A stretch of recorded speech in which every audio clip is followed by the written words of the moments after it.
最长的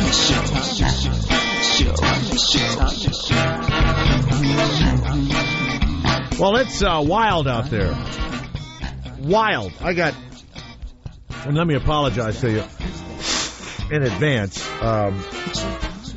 I had some sort of... Now, of course, someone accused me of trying to one-up Garrett because he was ill.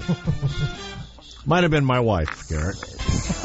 She says, it's funny that when people get sick, you end up sick, too. And you end up sicker than they were sick or whatever. And if the focus has been on someone else... Now, this is a real conversation. You seem to suddenly... The focus may have left you for a while, and so you focus on your ailment, and you get even sicker. I said that's the most. You know what? If I didn't want to live in a very small apartment in a shitty neighborhood, I would leave here. That's what I said. I would leave here right now. If I didn't like the accoutrements, the nice home we have, and all that.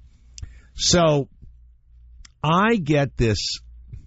I mean, I'm just sitting around like on Tuesday night, and all of a sudden I reach up and I feel the base of my neck, and it hurts so much that I can't, I can't bear to touch it, right? So I go in, of course, and I wake my wife up. It's like 11 o'clock. She goes, "What do you want?" I go, "You got to touch this spot on my neck." She goes, "Are you nuts?" I go, "I'm telling you, this is my theory. If you have something that's mechanical, it doesn't hurt to touch." That's what I said. She says, "What does that mean?" I go, "If you pull a muscle, or if you have a joint out of place or whatever, but this hurts to touch, so I think it's very serious." I said. She goes, "It's 11 o'clock at night. Let's do this tomorrow." So she touches it, and I jump. I said, "Do you see how I jumped?" She goes, "Right."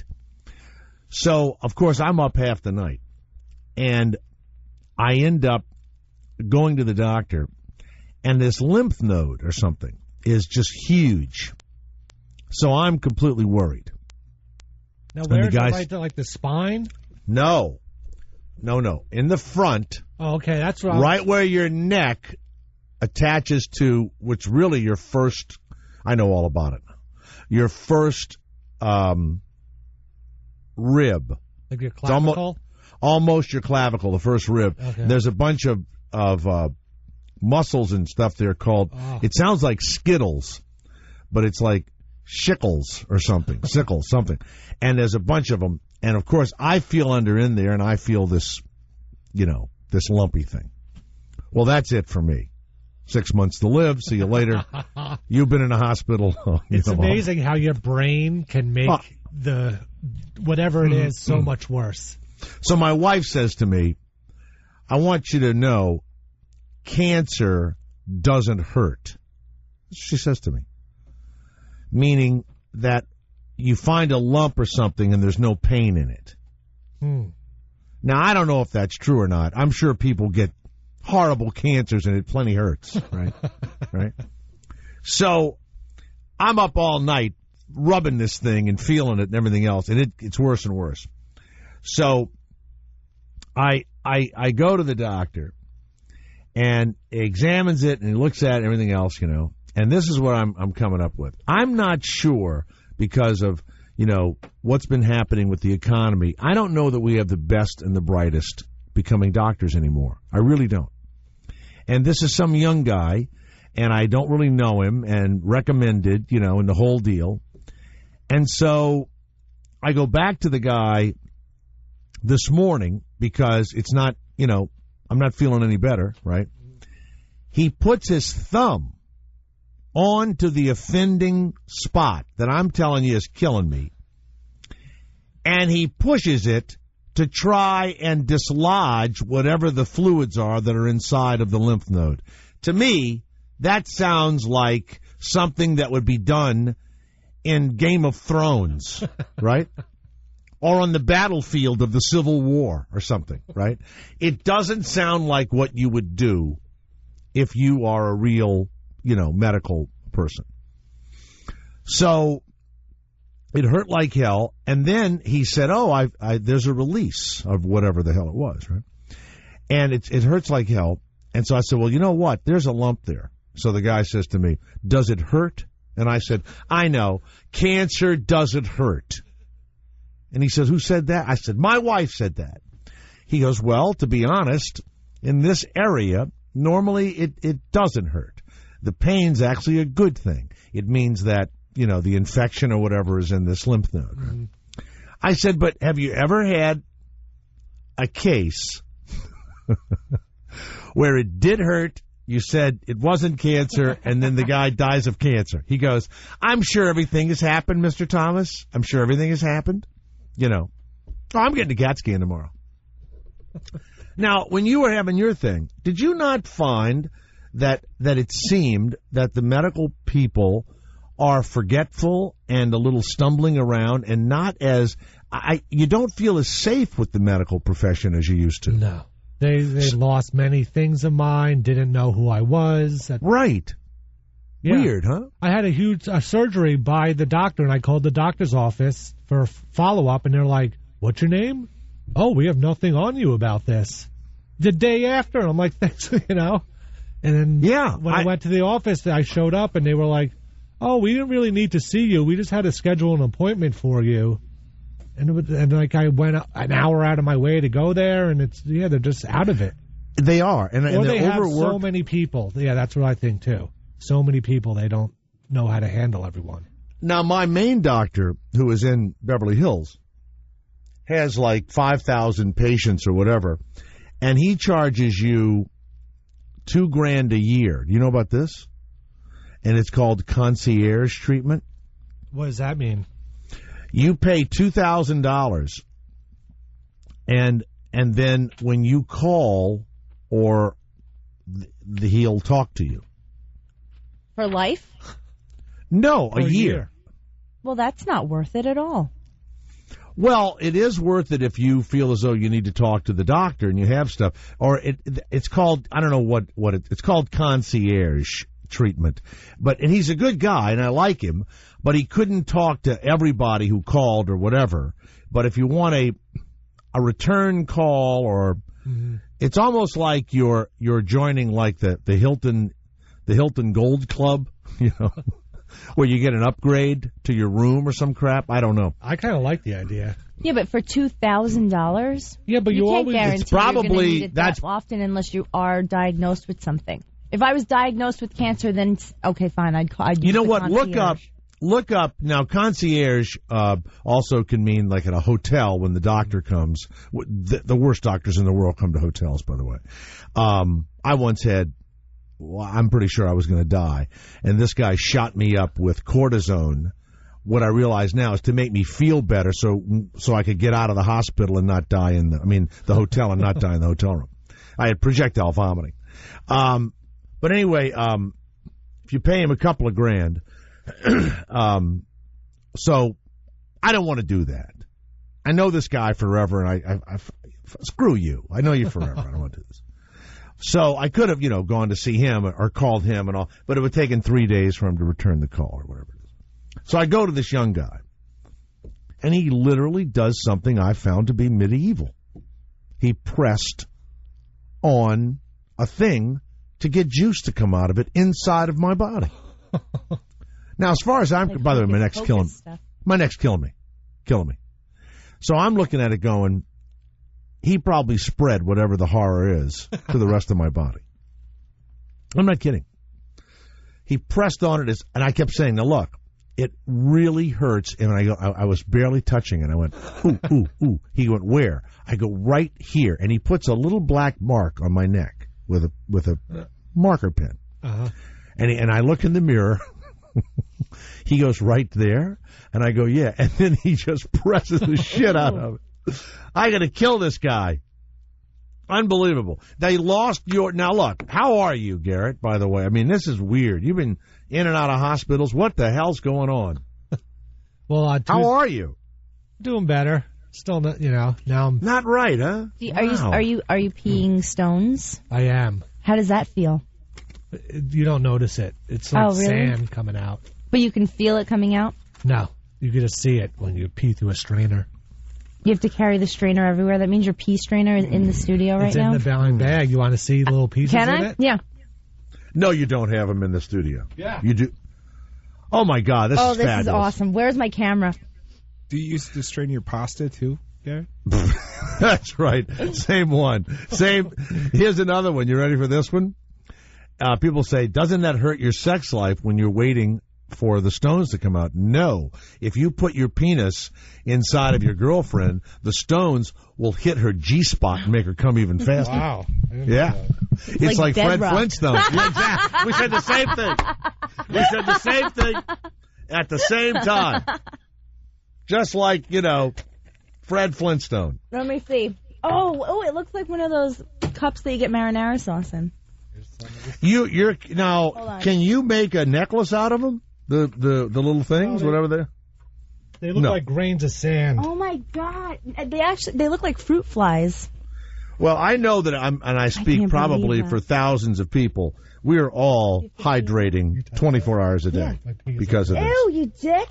Garrett's piss on my hands. I have to go to this.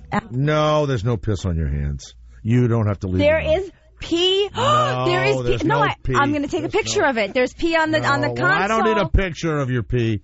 Don't pee on the console, please, Garrett. Please don't pee on the console. No, it's just the strainer has some pee residue on it. Ugh, Well, gross. let's stop it. Let's stop the pee residue.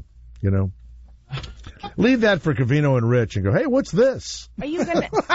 Can I have a Clorox wipe, please? Yeah. Do you have a wipe in there? Sure. Yeah. Do it. Thank you. So the guy presses it, and so, but you know what? I do get worried because, you know people, you meet people, and then all of a sudden they go, wow, I found this lump. And they're gone, right? Found this lump. Wow, this show's a real buzzkill. And it's over. That's all. So I think no matter how much fun people make of me and everything else, I think you go and I would rather either spend the money or have people make fun of me than be one of the people that, and I have friends that do this all the time. They don't go to the doctor. I don't get not going to the doctor. Yeah. I don't really go either. Yeah, well, a lot of people don't. See, my dad was ill when I was a kid, and so there were lots of medical issues and stuff from the time I was about 14. And I came home from school, and my mother was all upset, and there was a doctor in the room with my dad. He had apparently gotten hepatitis or something, some horrible, thing, and he had gone blind during the day and literally lost his sight. Now, he regained it later. The guy comes to our home, and, of course, my mother's all upset, and I come in and I go, what's going on? She says, oh, your father, lost his sight during the day, and the doctors. All of a sudden, my father, from the bedroom, is yelling, get out, you son of a bitch, and throws the doctor out of the house. So my mother, of course, oh God, oh God, runs down the hallway. The doctor leaves. Apparently the guy was asking my dad about money, about if he had enough money or insurance or whatever. And I'm sure my dad, to be honest, I don't know what the hell he had. He probably had veterans insurance or whatever it was. And he threw him out. But from that moment on, he went to the doctor a lot. And sadly, eventually died at 57 of whatever the hell I think the hepatitis started. But I'm the same. I first thing I do when I used to move to a new town, I would go, who's the best doctor in town? And I would start getting checkups like you cannot believe. I started getting full physicals in my 20s, which is unheard of. Wow. And I had a doctor once in Charlotte, North Carolina. I should probably find out who the guy is. I would come in for all sorts of stuff. So one day he goes, well, we've checked you out, and we found something. And I went, oh, my God, what? He goes, this is a true story. And I was the big DJ in town. He goes, it seems that your bloodstream, I went, oh, my God, is attached to your rectum, and you're full of shit. That's what the guy said to me. The doctor. I would have sued him for millions. Well, probably today they Stress. could have. Probably today they could have, but I got a good laugh out of it. He said, that's "You're not fine," whatever the deal is. Derek says, "Is it possible to have the professional pencil sharpener come back on and have him sharpen Garrett's his kidney stone into the shape of Garrett's head?" I don't know. They're not big enough. We had a professional pencil sharpener on. Okay. Jay, last week, this comes from Wheels, you were asking what happens when the Doomsday guy came on. What happens when you run out of bullets? This is in capitals with exclamation points. People make their own bullets, dummy! I meant when the lead goes out of the front of the bullet, you idiot. Imbecile. This comes from the Gray Witch. Isn't it amazing we have a constitutional right to bear arms in this country, but a bare butt will get you arrested? I never thought about that before, but that's true. You can wave a gun at somebody, but if you wave your tits or your penis at them, you're going to jail. Now with you, Garrett, your penis is now a deadly weapon. You could put an eye out. It has ammunition. It spits rocks. God. Do we have the guy on, I guess it's on Hannity, the guy that said, "What the fuck are you talking about?" live on television? Yeah. It's getting wild on that, too. Jay, weren't you on the air with Bob Beckel? And yes, I was. This is from Wreck-It. He throws the F-bomb around on live television and then refuses to believe that it's live television. Garrett, do we have it? Let me hear it. Live TV. You don't know what the fuck you're talking about. Whoa, please. Whoa. What are you doing? Failure. I just can't stand right wingers just their mouths running all the time. Jeopardy walls that comes up. We apologize. I don't apologize. Yes, you do. No, you just I don't. cursed on the air. I'm not going to apologize. Oh, all right. I apologize for you. We're not on the air. This got. Yeah, we were on the air. When? When you just cursed. We weren't on the air. Yeah, we really were. Hope we were. Yeah, we were. Why were we on the air? We were on the air, and why are we not on the air now? We are on the air right now. This is live television. Oh, okay, good. Oh, good grief! You know, I try to put signs up and help why you. Why didn't we know we were on the air? Because I said we're back, and you weren't listening to me because you guys were fighting in the break. Okay, all right. You want to say you're sorry? I'm sorry about using that foul word. Yes. All right. Thank you. And it's okay off the air, but not on the air. The intent about it is still there. What's that? The intent is there, but the use of the word, I didn't realize we were on there. And you should run your show a little better instead of having me get caught like that. I love him. You know, Bob, you're blaming me for this. Just typical. You're like Obama. You're blaming me. No typical personal liberal. responsibility. this thing about me guesting on the 5, maybe I'd better rethink that. All right. You were saying something before the break about poverty. Oh, my God. Now, I've said this before. When you go on CNN or you watch CNN, they're just, and I like them over there and I go over there and stuff, but they're namby-pamby. More stuff is liable to happen on Fox, and they let more stuff happen than any of the other of the other networks. And I think they bring on more troublemakers. I would imagine after Beckel did that, apparently I still will be invited back on Fox. Okay? Let me hear him say it again. It's a great exchange, isn't it? Yeah, well, obviously they were chatting during the break. Well, no, what happens there is, and this is how they tell you what you're going to talk about, right? So the subjects are whatever they're going to be. The whores in, Colombia, the oil crisis, and then maybe something else, right? So you know it, 2 or 3 hours in advance. You read about it. I write some jokes about it. I talk to Rodney or you guys, whatever, and I decide what I'm going to do. You get there, and some discussion starts in the green room, and because they've got us all in there like animals, right? So somebody says something, like me, and I get in an argument in the back. And then when we walk out on the set, well, Hannity goes, wow, that sounds more interesting than what we were going to talk about tonight. Well, none of us are prepared to talk about it. So he starts all kinds of stuff, and then the argument ensues as you're sitting there, and you're not positive when you're back on the air. Because he's not saying, hey, be quiet, we're going back on the air. He just comes back. And so this woman, she's a Tea Party woman, I guess they were arguing about what was said about Mitt Romney's wife. And you can't defend it to a right-wing person, and a left-wing person, or whatever you want to call it, knows. This is what the woman was saying. She's rich, and she's never worked a day in her life, and she hasn't, and she doesn't know what it's like to be a working mom with children. She didn't say that being a housewife was lesser of a job. She did not say that, right? But no one, Rodney Lee Conover and I got in an argument because he's got a weird thing for his fucking mother that I couldn't believe. He said, "Are you kidding? How can you even defend her?" I go, "Defend her?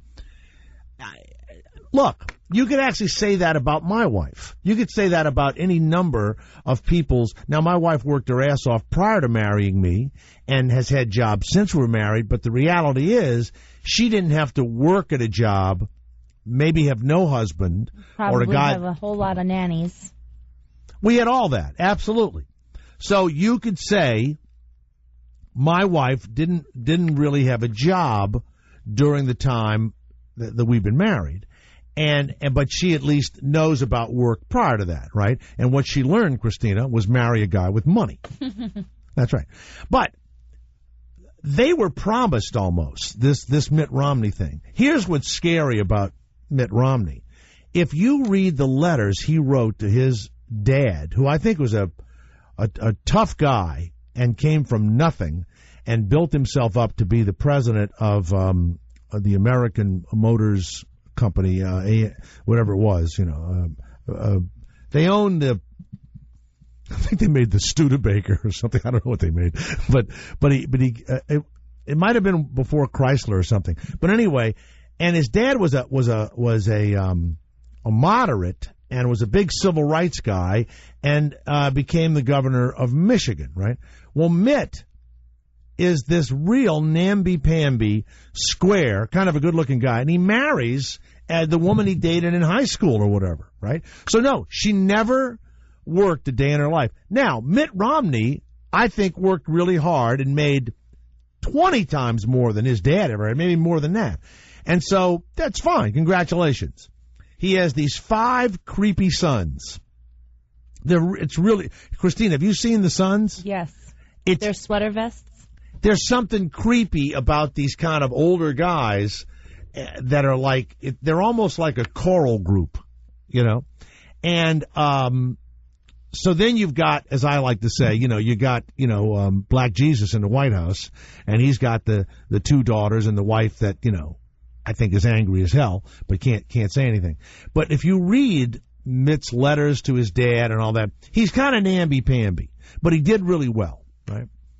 Well, so that's what the woman was saying. That's what they were arguing about when Bob Beckel said to her, "You don't know what the fuck you're talking about." Let me hear it one more time. It's just wonderful to hear it. It's what TV ought to be. Yeah, it's what TV ought to be. Yeah. Started as a failure. You don't know what the fuck you're talking about. Whoa, bleep! Whoa. What are you doing? It was a big fuck. I just can't stand right-wingers just their mouths running all the time. Jeopardy walls, it comes up. We apologize. I don't apologize. Yes, you do. No, you just cursed on the air. I'm not going to apologize. Oh, all right. I apologize for you. We're not on the air. Yeah, we were on the air. When you just cursed. We weren't on the air. Yeah, we really were. Wow. Yeah, we were. Why were we on the air? We were on the air, and... Why are we not on the air now? We are on the air right now. This is live television. Okay, good. Oh, good grief. You know, I try to New York. put signs up and help Why you. didn't we know we were on the air? Because I said we're back, and you weren't listening to me because you guys were fighting in the break. Okay, All right. You want to say you're sorry? I'm sorry about using that foul word, yes. All right, thank you. And it's okay off the air, but not on the air. The intent about it is still there. He doesn't want to really apologize. The intent is there, but the use of the word, I didn't realize we were on there. And you should run your show a little better instead of having me get I love caught. that. You know, Bob. Now you're blaming me for this. You're like Obama. You're blaming And hear me. what she says? The woman says typical liberal. All right, now, I want you to go over, while that was going on, would you please run what Anderson Cooper was doing over on CNN at almost the exact same time? Do you have that? He's got a thing called his Ridiculist, and it's something that makes him giggle, right? Look, Anderson, you're a very nice fellow. It's okay that you were allegedly gay and everything else. But you should do everything you can to enhance your standing as a manly man, okay? I mean, you can pretend, you can say whatever you want to say, but in our country, it's better to be kind of manly when you're broadcasting the evening's news. So apparently he giggles at certain things, and this time he ended up giggling at one of his own stories, and he made his own Ridiculous. Time now for the Ridiculous, and tonight we're adding Gérard Depardieu, noted French actor, Academy Award nominee, public urinator. That's right, I said urinator. Last night on a flight from Paris to Dublin, Depardieu reportedly peed on the floor. Apparently the plane was on the tarmac, and the flight attendant told him he'd have to wait to use the bathroom until takeoff. So Depardieu created his own little jet stream, or as the French would say, oui oui. When I first heard the story this morning, I thought there was no way it was real. But the airline CityJet confirmed it beyond any shadow of skepticism. And by that, I mean they vaguely tweeted about it. Hey, Quote, Garrett, this is the wrong one. Okay. The one that he started giggling there, but the one that has the word pussy willow in it. He makes himself. Okay, tonight we have no choice but to add last night's Ridiculous. So I guess I'm adding myself again. Also known as that time that I completely lost it on national television. Now I was talking about Gérard Depardieu, the French actor who reportedly peed on an airplane right there in the cabin in front of the other passengers. Now we went back and checked, and I just want you to know that last night's Ridiculous contained not one, not two, but 21 puns about the incident. I'm talking Jetstream, Wee Wee, Intercontinental Airlines, Thespian. There was also an Edith Piaf reference. Piaf. 21 puns, all soaked in good old-fashioned bathroom humor. Now, in case you're keeping score at home, it was number 16 that finally took me down. Let's take another look. Now, all I can say is they should thank their lucky stars it wasn't Depardieu. Garrett. Sorry. Garrett. Yeah. No, he laughs at a story about a pussy willow. Something in regards to Dingus Day. Yeah, Dingus Day. But let me hear him giggle. By the way, all kidding aside, do you really believe if you were programming CNN against what they do at Fox that you would have this guy even do these fucking stories and giggle like that? Christina, all kidding aside, does it seem like there's something about it that's so pussified I can't take it? That's the problem. Am I right or wrong about this? Right. And you know, and of all the things they say about CNN, this is the last thing that they ought to be doing in the early evening. I mean, this is more stuff you would do like on the Today Show or he actually ought to be on during the day, right? Midday. Have you watched CNN lately? There's cooking segments on CNN now. It's unbelievable. Yeah, the network's just a little different than what I think they've done is they don't think they can win in the news department, I guess, and so they've gone. I think what they're doing is they've decided to go after women in a big way, and maybe get their women numbers up higher than men. I don't know.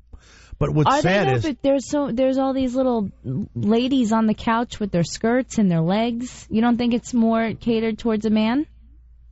I think they're so confused over there they don't know what they're doing. They don't know what they're doing. If you said to them that those women are supposed to attract men sexually, oh my God, you would be thrown out of the building. Really? So, Garrett, do you have Pussy Willow? We have Pussy Willow? This is the big Dingus Day. Let's try it. Okay. You've been ill, Garrett. I don't expect you to be sharp. Certainly you're not as sharp as a kidney stone. Here we go. Run it. Go back. I'm sorry. Earl striking back with a tap from a Pussy Willow branch. It's the end of the story. This is...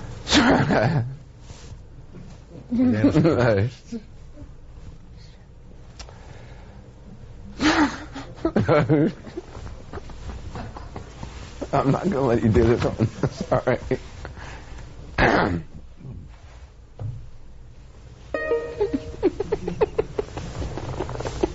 It's so stupid.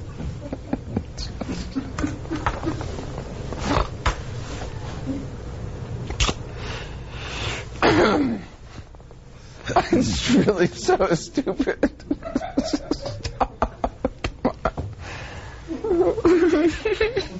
Oh my God. Come on. It's just torture. Oh my God.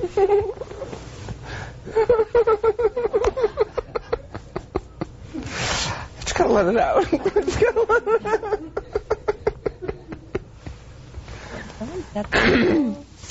This used to happen to me before bedtime when I was a little girl. I know. It sounds like a bunch of waterlogged drunk people hitting each other with sticks. And then, of course, there's the drinking and dancing and music and more drinking.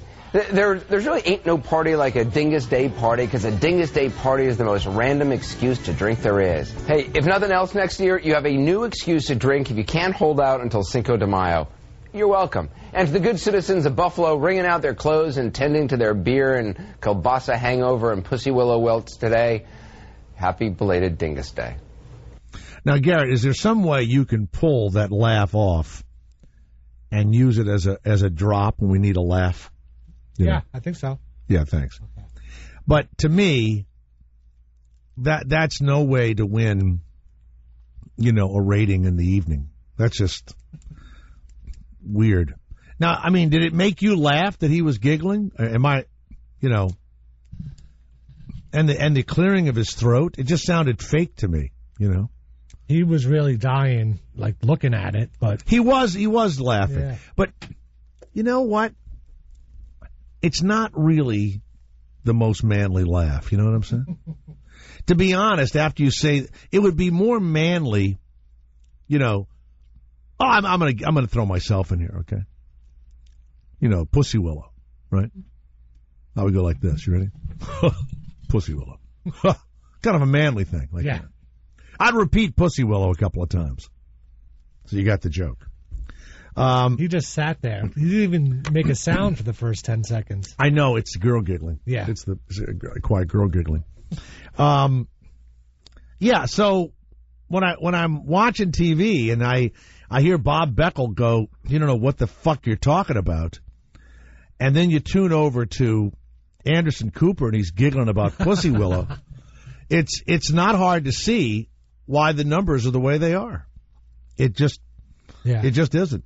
Like in the morning, sometimes I don't feel like watching ESPN, or I watched it the night before, so I know what happened. So I'll try to turn on the news and I'll turn to CNN, and it's just there's nothing of substance that they're talking about. Like, does any news channel actually talk about real news, or is it all like stupid, heartwarming stories, or this guy said this about the right and the left is bad? I think that what's happening is they know everything by the time you watch TV in the evening. Yeah, they know everything has been on, and so I think they're afraid, and in a way, to do the hard news again. And if I was running a news channel, I would have shown all the pictures of our soldiers with the severed heads and hands of the insurgents. I would have shown that all day long. And I would have shown every warehouse that was burning. Well, no matter where it is in the United States. Did someone huge fires. Publish like the caskets of the soldiers and they got in trouble for it? Well, now that I think is understandable. But what's happening now is that these guys are overseas. Look, you have any idea what our soldiers did to the corpses of people in Vietnam or Korea or World War II? You've got people that are trying to kill you, right? And so they're trying to kill you. You've fought. You've lost a bunch of your friends in this battle. And let me just say this. Whether we're right or wrong, the sons of bitches in the Second World War that we fought against were evil. The North Koreans and the Chinese were fucking evil, right? Mm-hmm. And the fucking North Vietnamese. You know, the North Vietnamese and the Chinese again, fucking evil. Now, now the pricks we're fighting against now. 35 guys had been killed in the last couple of years in this battalion. So these insurgents were blowing themselves up, or they were killing them. So they were taking pictures with them. Now there are grandparents. Guys have their I remember my uncles pulling pictures out and stuff. These old kind of yellowed pictures of them holding some dead Japanese guy up. I'm not joking. Oh yeah, and guys' heads on bayonets and shit. Oh yeah, you're in a goddamn war. You know, we're not giggling like Anderson Cooper. So I would show that as a news guy. I would show that every day. Yeah. There's a famous news guy. And he now runs the Glenn Beck Company, and his name is Joel Cheatwood. And he ran CNN for a while, and I did a pilot over there for him, and I also worked for him over at Fox. He invented, when he was a local program director for TV stations, if it bleeds, it leads. You ever heard of that? Mm-hmm. That's what you do. Car crashes. You see, Yeah, but I don't like that either when you turn on the local news, and it's like, that's why they win. Accident or a fire. That's why they win. That's not really news. It's just like something that happened, but it doesn't affect my life at all. Or you can't turn your eye away from it, though. Now, if I was programming in California, right out here where you would rent your, like 5 minutes from here, where you rent your kayaks and stuff, right? And there's a big giant pier and everything else. There is a juvenile great white shark in the bay. Right off the pier, and it's eaten and maimed a bunch of seals, right? Mm-hmm. So they're dragging the seals in half dead, and the shark apparently is small. Maybe he's only like 12 feet long or some nonsense, but he can't kill him. Well, now I would have shown the kayakers who just rented their kayaks paddling out into the very same area where the great white is. Oh, that's what I would have done. Oh yeah. Because I went down there and we're all looking for the great white, and all that. And I'm seeing people kayaking. Well, the great white comes from below and attacks you from below, like he sees the seal, right? Mm-hmm. Yeah. I'd have put a camera underwater and shown the bottom of a fucking kayak with tourist feet dangling off the kayak. That's news. Now, would you watch that? That's not what I'm looking for. I want actual, real news. Like what? Like what's going on in the world, or what in politics, but not like left and right and stuff that doesn't matter. Abortion or video games, violence in video games, that stuff. I want to know what's really happening, and there's not really any news channel that does that. Like maybe BBC America is the closest. Well, I'll tell you what is pretty interesting is coming in December. George Bush had cut the taxes, and he had done some spending stuff and all, and that was like 8 years ago. That is all going to be gone away, I believe, in December, which is after the election. Uh-huh. So the taxes go up 2 or 3%, and then these spending cuts, I guess maybe they go in forever. Immediately, when those taxes come back and those 4 spending cuts or brought back in, and the two houses can't agree, the deficit will be helped tremendously. So it's kind of this accidental thing that's gonna happen, and so they must be now panicked because they're going to have to compromise with each other. Otherwise, all of the stuff that was stopped about 8 years ago is going to come back. I think if they just let that shit happen, they'll probably help the deficit by, $500 billion, $600 billion, something like that. They ought to just let it happen. Yeah. Now, do you like news like that? Yes. They ought to have me on then in the evening. Good evening. Good evening. I'm Jay Thomas. And not have politicians on. Not have elected officials on. You should have an economist on, and you should have a guy on. And here's what I would do. I would have a big jar of pennies on the desk. I've told you this before. Mm-hmm. And every time an economist comes on, I would have them guess how much money was in the jar of pennies. Yes. Right? Uh-huh. And at the end of like 6 months, I would declare a winner. And we would call that person the number one economist on our show. Wow. Because is that not the hardest thing to do? They don't do that anymore. I've never gotten the jelly bean thing correct. There used to be, if you went to any kind of county fair or you went to, a raffle, there would be this jar of something, and you'd pay $1, and you'd guess how many were in there. I've never come close. That to me, and I've seen people count them, and try and figure it all out and everything else. A real economist would know how to do that, I don't know if I'd want to see that on a news show, though. Here's what I would do for you. You think a gallon of gasoline is expensive, right? Yeah. Okay. Diet Snapple, right? Yeah. Diet Snapple. 16 ounces for $1.29. 16 ounces, right? Yeah. How many ounces in a gallon? Siri, how many ounces in a gallon? How many ounces in a gallon? I'm looking 128. Okay. Diet Snapple. Is what, 16? 16 ounces, $1.29. That's $10.32 a gallon when you drink Diet Snapple. That's expensive as hell. Gatorade, $1.59 an ounce. Actually, 20 ounces, $1.59. For a gallon, $10.17.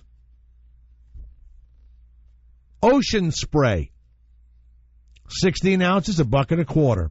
$10 a gallon. Would you like to see this on the news? Huh? Sounds like the Rush Limbaugh thing. Wait a minute. Brake fluid, 12 ounces, $3.15.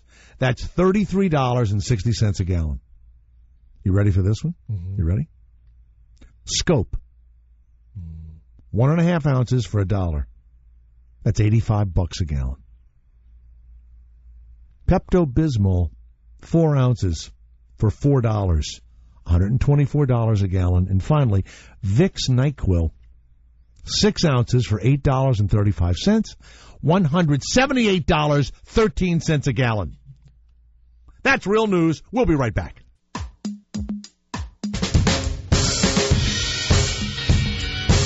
In a few minutes, Natalie Fabia and Miss Hooker winner, Miss Kitty Cadillac. Do we have them coming up next? I believe it might just be Miss Kitty Cadillac. Now, she won. I mean, she's a real hooker? I mean, she's a real prostitute. No. What do you mean? That's the thing. All these women are not hookers. At least according to... But wait, Tracy Lords is in there. Now, she's not a hooker. She's a judge. Tracy Lords, by the way, is the typical woman that when she was trying to be a real actress, this is years ago when I was developing my style, I had her on the air at Power 106, and of course she left the building within a matter of minutes. I said, do you really think anybody is going to forget what they saw you do on camera, as a porno star? And she said exactly, she says, I was 16, I was abused, I was drugged. I said, really? Really? Well, you didn't look abused and drugged when, and I couldn't be as graphic as I am when you had as many penises sticking, in you if you'd look like a fucking pincushion if they were sticking out of you, right? Now, you ever see those videos?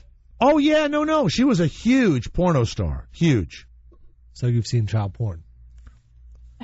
I didn't know she was 16 when I was watching, and I burned all of those VHSs as soon as I found out.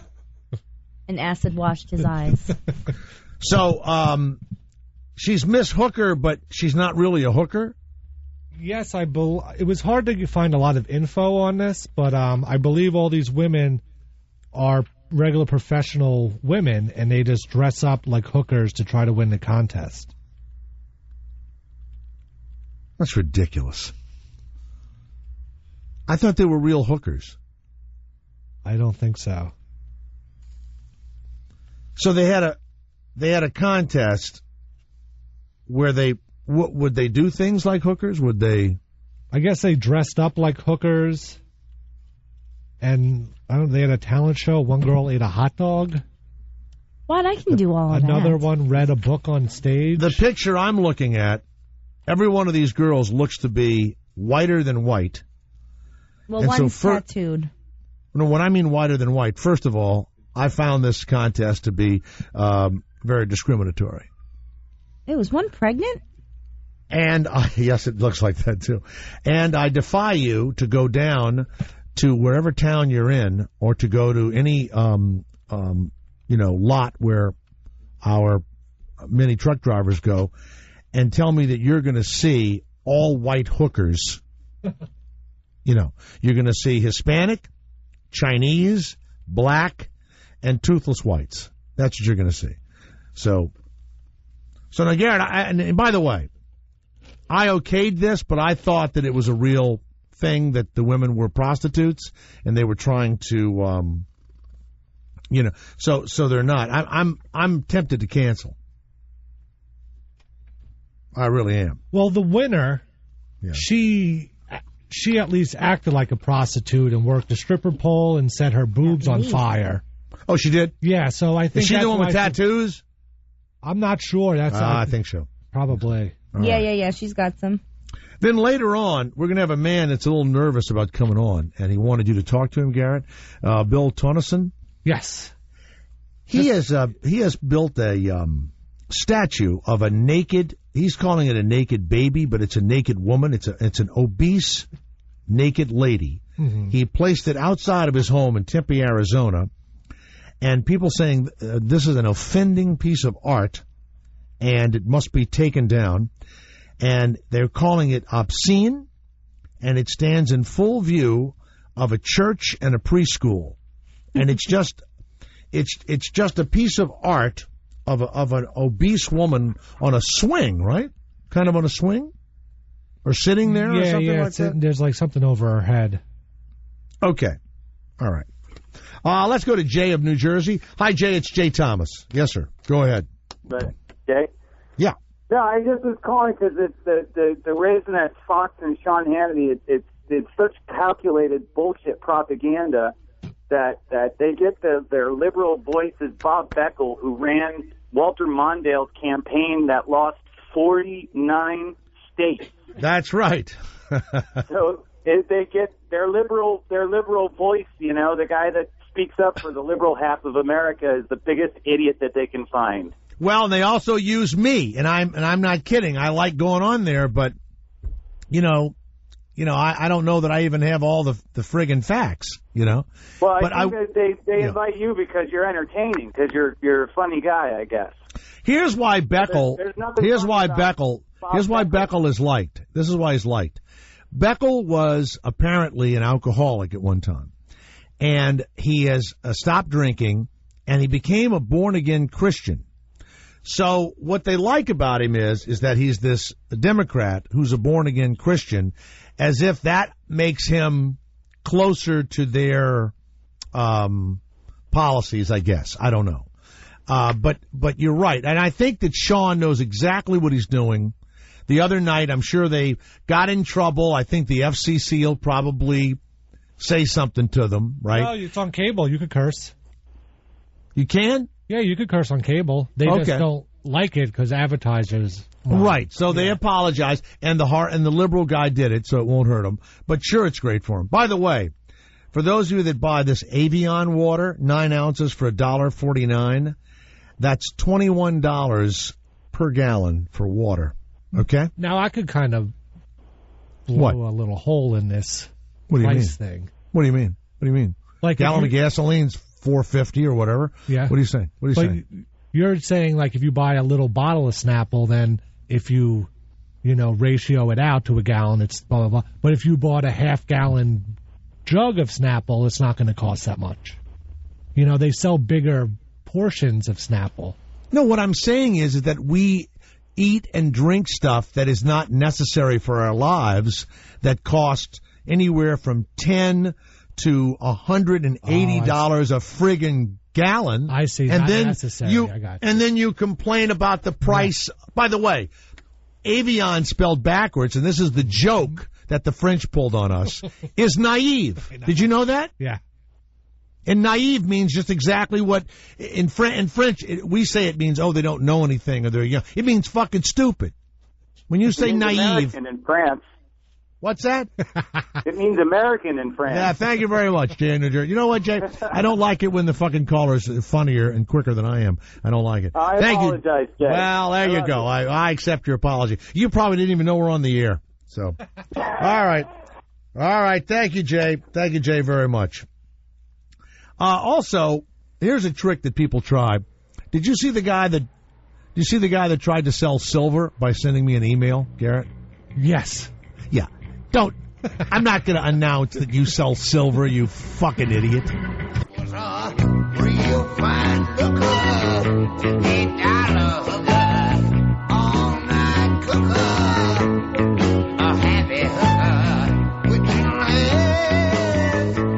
Well, let me apologize in advance. I thought they were real hookers, but apparently they're not real hookers. Hey, Natalia Fabia, is that who you are? Hey, Natalia, how are you? Hi, I'm good. How are you? So you've never taken money for sex? No. Wow. You know how much money you could make, though? Tons. I'm the hooker wrangler, though. You're the what? I'm the hooker wrangler, though. I'm the one who kind of started this whole thing. I'm not one of the girls. Well, why would you call it a hooker thing and make people like me think that, you were really... they were real hookers. You know what I'm saying? I'm disappointed. Did it spark an interest, though? Well, it got you on the show, didn't it? Maybe call you right away. No, well, I'm actually a painter, and that's kind of what I started calling all the girls and people I was painting, so it just kind of stuck. Now, if I did that as a man, I would get in trouble. Maybe. Not maybe. No, not maybe. You'd be the first one to sue me. So you had Tracy Lords there, was one of the judges? Yes. Now, here's what's sad about Tracy. No matter what she said, well, listen, no matter what she says and no matter how, sorry you feel for her as a young woman who was led down some... I was kind of trying to make a serious statement here. No, I'm listening. Well, yeah, I never said I felt sorry for her. I'm listening. Oh, so you... Good. I'm glad you don't feel sorry for her. Because years ago I interviewed her and I said, I don't think anyone's ever going to be able to forget what you did. And, she's been out of the business 20 years. Right. How was she? Because when I interviewed her a long time ago, she must be in her 40s or 40 years old. She had to be 20, 21 or something when I interviewed her. And by the way, I never watched any of her videos until I was 21. Right. So you were 21 and she was like 14.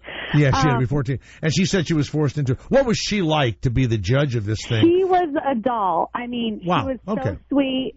Like, she's a mom now. She's totally... All the girls were the most nervous about her because they love her in that movie Cry Baby and all that. So even though Dave Navarro was the other judge, the girls were more focused on Tracy. Now, Christina, do you know Cry Baby, the movie with Tracy Lords? No, you know I don't. What was Cry Baby? Was it a regular feature film? I've seen it. It was with Johnny Depp. It was like kind of 50s kind of musical. It was cute. Yeah. Garrett, was she good in it? Yeah, she's not bad. And she's been in a bunch of things that... She has? Yeah. Bunch of movies? Okay, all right. You know, I'm one of these people, Natalia, I just don't... Not only do I not forgive, you know what I mean? I never forget. Mm-hmm. I don't forgive or forget. And I bring things up all the time. Like it'd be 5 years later, 10 years later, I'd be with Tracy. I go, oh, really? You were in pornos. Like that. I just to throw that out there. I would have brought up to the other judge, Alexis Arquette, that she used to be man. Alexis Arquette used to be a man. What was her name when she was a man? Alex. I don't know. Alex, probably. So you had Dave Navarro, Tracy Lords, and Alexis Arquette, three people that may have taken money for sex in their day. Probably, yeah. All right, just checking. And now, who was the winner of the Miss Hooker pageant there? Miss Kitty Cadillac. Kitty, are you with us now, Miss Kitty Cadillac? Yes. Hi, Jay. Right. How are you? I'm good. How much? I know you're not a real hooker, and I was stunned because I thought it was a real hooker there. And look, my mistake. How much? Women always have a price. If the guy was really good looking and he was clean and he was like 30 years old, how much would you charge? Oh my goodness. Well, I'd have to be really drunk, first of all. No. Why? Yeah. No. 30, I mean, we could go a little younger. That'd be good. 25. Guys, 25. Okay, 25. He's nice looking. He's clean. Has one of those, no body fat kind of physiques. And but let's say you were a hooker and you only take guys that you approve of. What would you charge for an evening of entertainment and then finishing it with sex? I think I would set my standards kind of high and go into probably $3,000-$4,000. $3,000 or $4,000 for the night. Sure. Wow.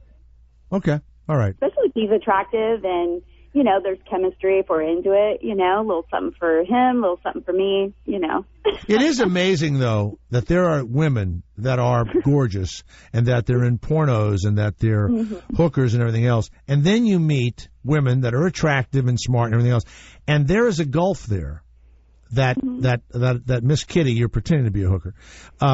There is a gulf there. Correct. There that you would never cross, and it is the oddest thing, isn't it? Yes, it is. I think men would take money for sex. I think a regular guy, if he was offered enough money, Garrett, would you? Of course. Garrett, would you take money for, even though you're not a male hooker, would you take money to have sex with a clean woman? I wouldn't even need money. What do you mean? Would need money. Well, there you go. So, Kitty, you get up on stage. You've got Dave Navarro, Tracy Lords, and Alexis Arquette judging you. What did you do to become Miss Hooker? Well, I tell you, I'm actually, I'm kind of a girl of many talents. I'm a exotic dancer. I've been a stripper for many, many years, and I also do burlesque, and I teach pole dancing. So it was very natural for me to get up there and play with the crowd and play with the judges and stuff. And everybody was really, really cool, and I just brought it. And did you set your breast on fire? That's one of my favorite things. Yes, I did. That was my talent. How do you not burn your areola? Well, I had pasties on because it was at the Dragonfly, and so I had to cover my nipples. But I have special pasties that I make specifically for my fire show. And I light them up and torch them out. So now, years ago, I was in the circus, and I had to learn how to eat fire to be in the circus. And it took me. I guess I went to these classes for 2 or 3 weeks. And did you know this about me, Garrett? I was a fire eater in the circus. Yes. Okay.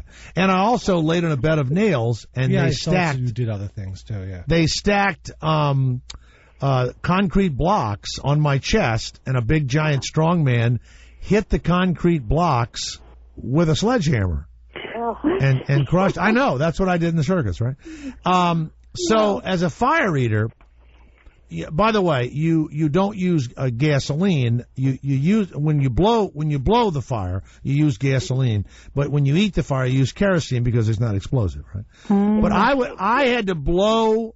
As you're eating fire, you're blowing out. You blow the flame away, and then you put the fire in your mouth, and you're kind of robbing it of oxygen, right? But we had to learn how to take the little wand, place it on our tongue, and everything else. But I caught my hair on fire.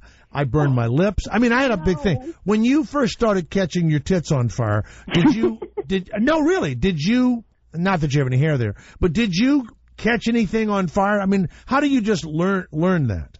Well, the first time I saw it while I was working at a totally nude club, and I saw this girl. She had these matches, and she put these matches on her nipples, and I thought it was the coolest thing ever. And how did she attach the nipple matches to her nipples? She basically what we do is we take a match, just a regular match. You split it in half, and then you lick it and stick it on your nipple. Oh no, I've seen. Wait a minute. I thought you were going to say you put the match in the milk hole. No. I don't know a lot about. You know what? I don't know a lot about the female anatomy, but is the milk hole, Christina? Is the milk hole doesn't get big, or I don't know. I think the milk hole is more like a sponge. There's not really one big hole. It sticks on there somehow. Wait a second. You lick the end of a match and it just sticks by itself? That's impossible. You have to split it. Try it. It works. Trust me. Now, I've seen women with inverted nipples do the breast on fire, but they just stick it in the inverted nipple. But I didn't know you could do it with a normal nipple. Oh, yeah. I got nice, perky, normal nipples, and they stick just fine. I've only dropped I had them some a couple matches times. here. Jay's I have trying perky nipples, too. I thought I had some matches. But I can't wait for the show to be over. I can just tell you that right now. I am going to be. I have an asbestos couch that I used when I was learning how to be a fire eater. By the way, the Miss Hooker winner was Miss Kitty Cadillac, and she was the crowned Miss Hooker at the Dragonfly Bar in Hollywood. I'm going to tell you something now, Natalia. Natalia, why are there no blacks or Hispanic or Chinese women, represented here? I found that to be. There's an Asian girl. Where? Really? Yeah. Right. Yeah, and there was almost a black girl. It just happened to be who tried out and who. It was almost a black girl. Okay. Is there a woman there that's pregnant? Yeah, that's me. You are all the way to the right. Pregnant with the short shirt on and the come fuck me pumps. Yeah. Oh my God. Did you dance? You're due tomorrow? Yes. Wow. Oh my goodness. That's pretty crazy. That's nutty. Now, is there a husband or are you just doing this on your own? Just on my own. No, I'm just kidding. Yes, there is. Wow. I know how proud he and his mother must be of you. Well, he plays in a band called Bad Religion, so I don't think it matters. Oh, he's in Bad Religion. So, Kitty, have you ever danced burlesque in New Orleans by any chance? No, not yet. Okay. Because I'm a member. I work with it's called Bust Out Burlesque, and I work there all the time in New Orleans. I was wondering if you ever did any of those shows there. So okay. Not yet, but looking forward to going to New Orleans for sure. All you've got to do is contact Rick DeLop at Bust Out Burlesque and say, Jay Thomas told me to contact you, and it's done. Awesome. Because I don't believe they have a woman that lights her nipples on fire. I don't think we have that one. I don't think so. All right. Okay, so now, when you say you dance nude and you do all this stuff and you sound like a delightful person, immediately most of us think that you could be a high-priced hooker also. I mean, because it's okay. Your body is a temple, and you look at it differently than the rest of us do, and everything else. So to me, it seems like if a very wealthy sheik or something came over, oh boy, and he had a condom that had that sickle and the half moon on it, from Egypt. if he had that condom on it like that, that you could maybe be convinced, because your body is a pleasure palace, and that's the way I think you look at it, and you can decide who and what you want to do with it. So I think everyone that sees, even the great burlesque dancers that I see also, I think we all believe that they could be talked into sex for money. Almost anyone could, though. You can't say that. What's that? Is the pregnant lady saying we can't say that? I'm not. I was just going to say, being in the adult entertainment industry as an exotic dancer, I mean, we are selling a service. Right. It's a sexy service. For myself personally, I don't sell myself for sex, but I do sell my body for entertainment, and it's something I own. I own that, and I'm very confident and comfortable in my body. So every time that I do perform, I always want to make sure that everybody's entertained and having a good time. But it doesn't always, like fall back on, how much to take you home. I usually just ignore those people that talk to me like that, because it's just disrespectful. But, I sell a service. So in a way, I'm kind of hooking it a little bit, but hooking it in a very kind of positive way, because I don't think there's anything wrong with the female body, and I think women should. No, you know what? There is not, and it's been religious people did this on purpose. If you've read the Dan Brown books, right? They made sex, evil, and they made the woman, Now, Garrett, do you think you could ever fall in love with and take home to mom a woman that was an exotic dancer like Miss Hooker, 2012, Miss Kitty Cadillac? Just an exotic dancer? Yeah. It takes all of her clothes off and lights her nipples on fire and stuff, yeah. But she's not a hooker. No. She's Miss Kitty. Yeah, this woman right here. Would you be okay with that as your life went on and settle down with a woman like that? Yeah, that doesn't bother me at all. Really? Yeah, I would say shit to her whenever I got in an argument. Oh, really? Why don't you go light your tits on fire? Like that. I would use it against you. That's my problem. So you wouldn't be able to handle it. I don't know. You like being yelled at and being told your tits need to be No, but if you were to tell me to go light your tits on fire, I would probably giggle, run off, and do that. And then come back and put the flames in my face. Totally. All right. Yeah. Well, look, Natalia, this has turned out better than I thought. You brought somebody very close to being a hooker. Miss Kitty Cadillac. Who was the woman that ate the hot dog on stage? Oh, Miss America, fuck yeah. Miss America, fuck you, that's her name? Yes. Wow. And where is the Dragonfly Bar? I need to start hanging out there. Where is that in Hollywood? It's on Santa Monica Boulevard. Santa Monica Boulevard. Okay. So Miss America, fuck you was there. We're doing a mud wrestling show there tomorrow night. I perform with the Devil's Playground. And we're bringing back the old 80s glow style female mud wrestling and burlesque. So that's at the Dragonfly tomorrow night. So if you're in the Hollywood area tomorrow night, I happen to be having a procedure done to a lymph node, and I'm unable to be there. Now the last hooking. I don't want my lymph node to be draining while you're on stage. Yes, go ahead, Garrett. What is it? Well, there's mud involved. So okay. Well, I'll put some mud on my lymph node. Yes, Garrett, go ahead. The last Miss Hooker beauty pageant was in 2008, correct? Yes. Now is this on a Olympic schedule? Is that why? I didn't mean for it to be that way, but yes, it kind of was. Oh, okay. All right. It'll probably be early now. Okay. Okay, well, anytime, and next time bring Miss America Fuck Me on. That sounds like a... Fuck yeah. Yeah, fuck yeah, that's a good one. Okay, well, look, tomorrow night, the Dragonfly Bar in Hollywood, there'll be mud wrestling and burlesque, and the Miss Hooker champion will be there. And good luck, Natalia. Is it a boy or a girl? Do we know?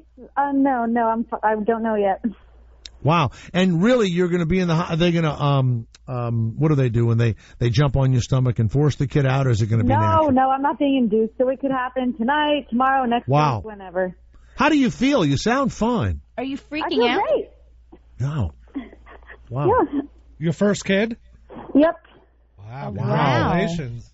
You know what I would You're like gonna to have see? to push shoulders through your vagina any second. That doesn't scare you at all? No, I'm not ready. on me. You know how many guys have tried to push their shoulders back in? Okay? All right? If that doesn't scare you, nothing will. Well, look, you know what I'd like to see is all of the Miss Hooker contestants in their garb surrounding you while the baby's coming out. That would be a photograph. Oh, that would be awesome. That'd be fabulous, wouldn't it? All right. Well, look, Kitty, thank you very much. Contact my friend in New Orleans. I'm not joking about that. Natalia Fabia, which is very close to Labia. Congratulations. Or Labia, however you like to say it. Very much. And what's the baby's name if it's a boy? Do you know? Not sure yet. Jay Thomas. What's the baby's name if it's a girl? You mean you haven't done any naming? No, I have a few ideas, but I need to see a face.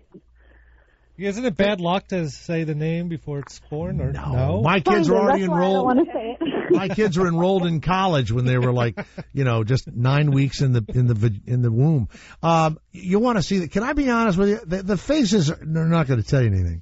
It's not that cute. It won't they're squinched Not at up. first. They're squinched up. They're kind of misshapen because they're coming down that tube, and there's blood, and there's Some like kind of a white substance sometimes. Yeah. Yeah, Pasty. You know what? If you name it right away, I think you're going to be sorry because you might name it, Squiggy or something, because when you see it, it's not, you know what? Wait a few days. Let their personality develop, okay? Wait like 3 days. All right. Natalia, thank you. Miss Hooker winner, Miss Kitty Cadillac, tomorrow night, the Dragonfly in Hollywood. Have a great time. Thanks so much. Thank you, Jay. Thank you so much. All right. Wow. Unbelievable. Let's go to Fred of Calgary. Fred, when you heard the woman say she was a nude dancer with perky nipples, what did that do to you, Fred? Well, I think you went too far, Jay, because I didn't need to know that you had perky nipples also. Wow. By the way, I thought my question about putting it in the milk hole was the best question. That was it. I've got to say to you, though, when I was... Made my nipples get hard when I said that. Wait, hold it up. You have kind of a weird connection here, but put Fred up, please. People complain about that. Turn Fred up. But yes, Fred, go ahead. We're all nipples. Ears. Go ahead, Fred. Yeah, I got a story for you. When I was 14, I had a girlfriend. Yeah. And I'd go over to her house after school, and her mother was a hooker, eh? She was a streetwalker, eh? Not a call girl or nothing, just, walk the streets. You mean like a slimy woman that would show her wares as cars drove by and stuff? Absolutely. I'd go over there, and she'd be getting dressed, eh? She'd put on a short little mini skirt and a see-through blouse, and she had a platinum blonde wig, and she'd get all dolled up, and it was really funny. The last thing she said to us every time I was over there before she left to go do her thing, she'd say, "Hey kids, I'm off. Don't do anything I wouldn't." Now, how did that little girl turn out? I have no idea. I only went with her for about 7-8 months. Now, did you have sex with her? Well, with her daughter, yes. Not with the mother. That's what I mean. But was the little girl upset by the fact? Well, she was my age. We were both 14. Both 13, and she knew her mother was a streetwalker. Oh, yeah, she was the one that told me her mother was. Wow. Did you meet her at the Boys and Girls Club? No, I didn't. That's where I swear to God, you go to the Boys and Girls Club in Lower Manhattan, and all the mothers are streetwalkers, and then they're the little kids at the Boys and Girls. That's a wonderful place. That's where Denzel learned it all. All right, well, thank you very much. All right, Fred, you're great. All right, stay where you are. Later on, by the way, we'll have a man on who has a plaster statue of an obese woman in his front yard, and the neighbors are suing him for that. And these nipples are not. What's the matter, Gary? He wanted a little pre-interview. Sure. Never been on the radio before, and I talked to him. Sure. Did you? I gave him the free trial information, so he could be listening now, so we could see if he'll still call in at 5:30 if he still likes the show. Because, some other guests have listened. So he's listening for free right now. I hope so. For them. But he sounded like a type of guy that would like this show. So he has a big fat woman on a stool, and he's being sued by his neighbors. Of course he'll like this show. He is a troublemaker. And his wife even hates it, and he's saying, too bad. Listen. What's his name again? What's his Bill name? Tonneson. Bill Tannison, let me tell you something. I hope you do show up. I don't even know you, man, and I love you, okay? You're fighting for your rights, okay? It used to be when people hit middle age, they would get a sports car, they would leave their wives, they would meet some young girl down at a strip club or whatever. What's happening now, and I mean this, that's why we have so many nuts on this show. Most of them turn out to be middle-aged men that are having some weird thing happen to them. And I think that tell your wife, would you rather me have this big, fat statue on the front lawn, or actually have that woman naked in a little cheap motel room downtown? That's a good point. Yeah, very good point. Stay where you are.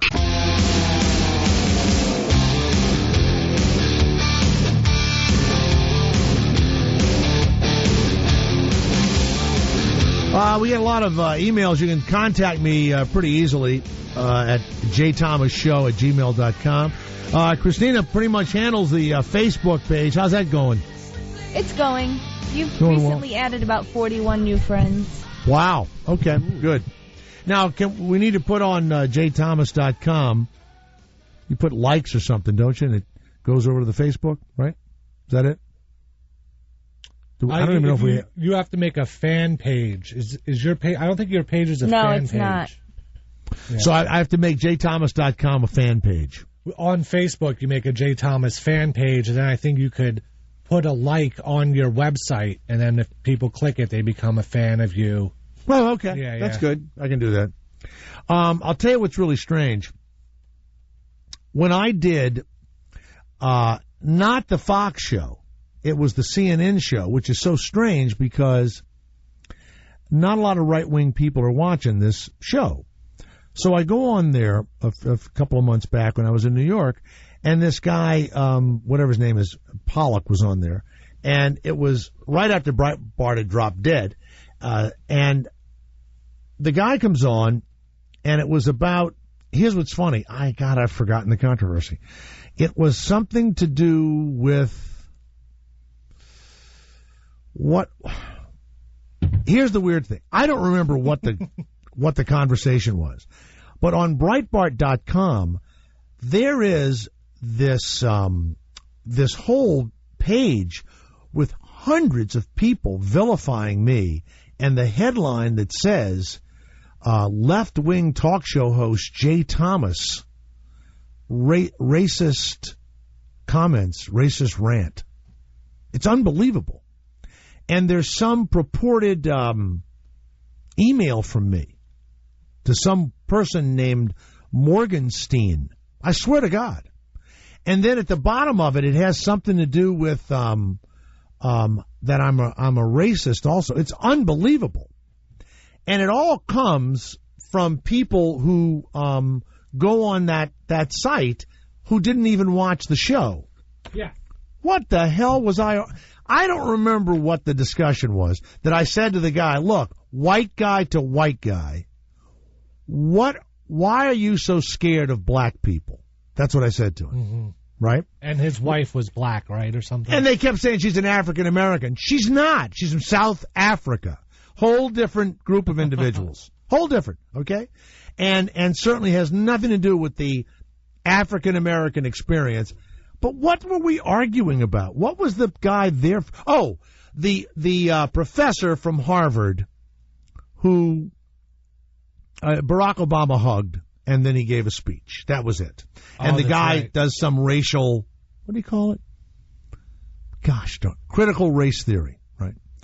Now, then emails started coming in my direction saying that I was a racist, but this guy, Jeff Pollock, is Jewish. And so they added to that I'm anti-Semitic. It's going to come as a real shock to my Jewish wife and children and my in-laws, but I guess they'll have to find out eventually. Yeah. So this guy Pollock, I also said on some other show what a nerd he was or whatever. Then this Morgenstern person sends me a note, and I said, people with the, name like Morgenstern or whatever, which sounded German to me, you get picked on all the time or you were bullied or whatever. It's pretty amazing. We got to find this website, Christina, and we need to send all of my backers. I feel like Cavio and Rich right now with this elevated feeling of myself. Oh, jeez. How important I am.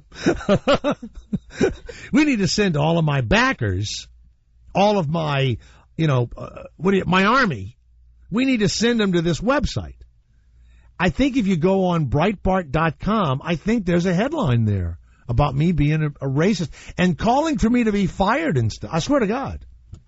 It was sent to me the other day by a friend of mine that goes on Breitbart. It's pretty crazy. Can you find it? You see it? Jay Thomas, and left-wing talk show host. I've never been called that before. What's amazing is that you actually get more traction off of the vitriolics of the right wing. You get they're fabulous. You can say fuck on their show. You can CNN panelist Jay Thomas fires off anti-Semitic email rant. Yes. To the woman Morgenstein or whatever his name was. And look how many comments there are. Now, did you go to Breitbart? Yeah, it's right on Breitbart. Okay, look. I want all of my fans. I want my army. I want Jay's army. Morgenstein, yep. Attack. But here's how you attack. You have to do what I do. You have to say you're in some form, you're in the armed services. Former Marine. You have to make yourself email that you wrote her and everything. Yeah, my email and everything. All of it. Now look, attack. But you have to go on as if you're not a fan. What you are is you're just a commenter. But you're right wing. You've got to say you're right wing. Mm-hmm. You've got to say you're in the armed services, that you've killed insurgents and taken pictures of them with their severed body parts around you. You have to say that you voted for George Bush, you're going to vote for Mitt Romney, and you believe in the tenets, you're against abortion, all of it. And then you have to say that you think you like me or whatever it is, but you must attack. So let them read that you're one of them. And then attack. So, Gary, can you read? What do you left? The email? One sentence is it just, obviously Jay is using the name Morgenstein in place of the word Jew. I swear to God, isn't that unbelievable? So look, please read what the woman Morgenstein, is it a man or a woman? I don't even know. It's a woman, I believe. Yeah. Please read then there's another woman who started writing me constantly saying that she was a Mexican American, and she took offense. And I wrote her back. I went, "What channel was this on?" I didn't even remember it. Right. So read the woman's email. Hold on. This woman obviously tattletaled on you, right? She wrote you an email. You wrote her back. No, not me. She wrote the email to my manager. My manager's name is Christine Holder. And she is on the website, but they think it's Christina. And I'm going to have to get that changed. How did I get involved in this? They think they're sending you a note because they hear you on the... I don't think so. But a lot of people send my manager stuff thinking it's to you, Christina. You should see the shit she gets. Why don't I ever get it? Because... It's illegal. My manager... No, they're just sending it to Christine. And my manager gets this stuff and goes, "My God." I want to read it. It's probably awful. But this woman obviously told Breitbart on you, or who? Yes, Breitbart, whatever it is. Now, well, he's not. He's dead now. Yeah. Read her original email. Do they have it there? I recently saw your client Jay Thomas on CNN interviewing. Oh, she's turning me into my manager. Interviewing Jason Pollock, which you weren't doing. No. I believe the best advice for your client is to stick to so-called comedy. His ignorance on political views is embarrassing. His disgusting interview with Jason was sickening. Accusing someone of being racist just because he has the nerve to criticize the president's radical associations. These idiot actors have to realize people just don't give a damn on what their opinion is. Blank Morgenstein. Blank Morgenstein. They blacked out her first name. They redacted it. Yes. What pissed me off, they redacted my my email address and my website. I need that publicity. So then what was my email back to her? Hey, Morgenstein. Just because you and Pollock have the same background, it doesn't mean you have to side with him. Oh, yeah, I know who you are. And I bet when you were a boy during your formative years, the name Morgenstein was on every bully's tongue. And to make yourself feel better, you decided to discriminate against others as you were discriminated against. But you couldn't do it overtly, so you hid behind the mask of so-called conservatism. Every kid I ever knew was picked on. And there are a lot of Morgensteins, quote-unquote, on that list. As soon as they got a little power, they turn on those they should, in fact, embrace. So there. Thanks for watching. I'm so awful that I'm rebooked for June and August. Please find the time to tune in. All the best. Now, Boom! Listen, I said nothing racist or anything about Jewish people. I wasn't even thinking about it. This is the truth. Every guy I know or every woman I know that was picked on or was given trouble as a kid has turned either into a crazed, totally left-wing nut or a crazed, totally right-wing nut. I mean, it's just the truth.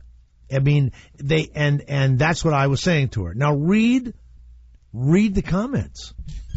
They're unbelievable. Now, do you find that racist or anti-Semitic at all? Did you find that anti-Semitic?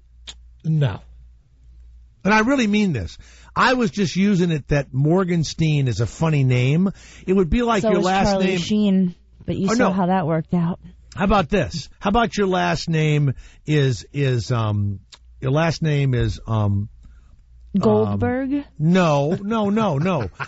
They're funny names like Bernardi, Hassenpfeffer, whatever. Yeah. Hey, Bernardi, right? That's an ass-kicking name, right? As soon as your name is Bernardi or something like that, or Hassenpfeffer or whatever, Or how about your name is Cold Door, right? Cold Door. I know a guy named Johnny Cold Door. People would say shit to him all the time. Hey, Cold Door, and they beat the shit out of him, right? Because your last name's weird. Yeah. I've even said this on the air. When you have a weird last name. Morgenstein? Oh, my God. That is definitely, you got to trip them. You got to trip. Hey, Morgenstein. Oh, there you go. Like that. So what are some of the things against me on there? It's unbelievable. They want to know if Helen Thomas is your mother. Oh, my God. That old beat-up woman, that old reporter woman is dead. And what else? I remember when I saw that exchange that Thomas appeared to me as the bullying type. That's he reeks of it. The way he tried to twist Jason's words and played the race card. I don't think there's any doubt that he was a bully as a child, and clearly nothing has changed now that he is an adult. Now, I wasn't a bully, but as I got older and got muscles, I became one. Oh, yeah. I really wasn't a bully. I was picked on. I'm the typical guy that was picked on. You become a comic or an actor or something, or your life is all fucked up. Well, anyway, go to the Breitbart.com. Look up that thing. If you Google Breitbart, it's on your Facebook. Breitbart. Well, it's horrible what they've said about me. Attack! I've put it on your Facebook, Jay, and we're tweeting it right now. Attack! Oh, one of them is going to tell Howard on me. Read down there. It says that on one of my shows, I refuse to say anything about Howard or something, and the person on there is going to tell Howard on me. I swear to God. It's the wild. How many? It's like 150 mentions or something? God, I wish I could bring them in here and they'd buy radios. That's all they care about.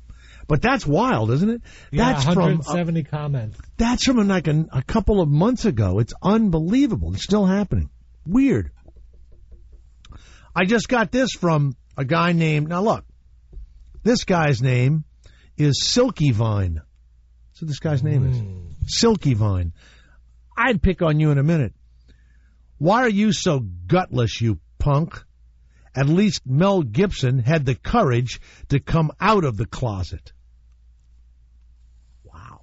Silky Vine. I just jerked off and my Silky Vine came out. Yeah. By the way, for those of you that have been listening or seeing this screenplay writer, Joe Estevez, who's kind of nutty on his own, he was living with Mel Gibson, and he brought his entire family to live with Mel Gibson in this apparently incredible compound that he has in Costa Rica, I believe. And Mel either goes off his medicine or drinks or does something, allegedly. I don't know. But he goes crazy. And we've heard him rant on these telephone calls that the Russian woman got him on. Mm-hmm. What Mel Gibson sounds like to me is he's a victim of his own kookiness. So this guy Esterhaus kind of moves in over there, right? And he's got his kids and everybody. And Mel Gibson, do you have that? Yes. This was done on a cell phone, obviously. And it's one of Esterhaus's kids. And Mel Gibson, I think, is angry at Esterhaus's family, right? So they're just living with Mel Gibson now? Supposedly, Esterhaus was writing a script about this Hebrew hero. The Maccabean Games is named after a guy named Maccabee. It sounds Scottish for some reason, but that's the name. And so this is supposed to be the actual sounds of Mel Gibson in another room, either yelling at a kid who is working for him or one of Esterhaus's kids or either Joe Esterhaus himself, who is there supposedly writing a screenplay. So run this and we'll play it again tomorrow morning at Howard 101 also. But let's listen to it.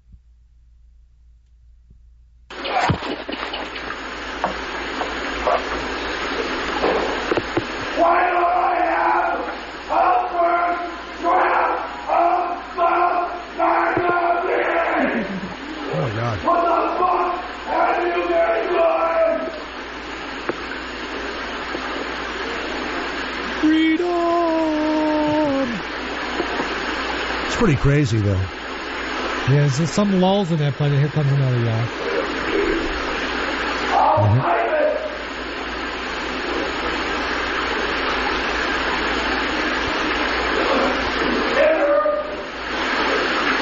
It sounds like they're near a waterfall, doesn't it? Yeah. They are. That's a waterfall inside the house. I gotta work. You're getting paid. I'm not. Yes. Wow. I have earned money, so I can give the top sucker who takes advantage of me. That is nuts. Every motherfucker. So hurry the fuck up. What's that? Slamming a door, maybe?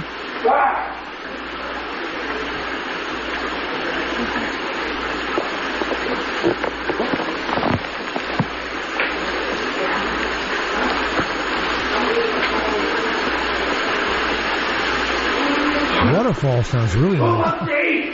Who the fuck wants to eat? Go have something to eat. Hooray! Oh, my God. I like something to eat. Fuck!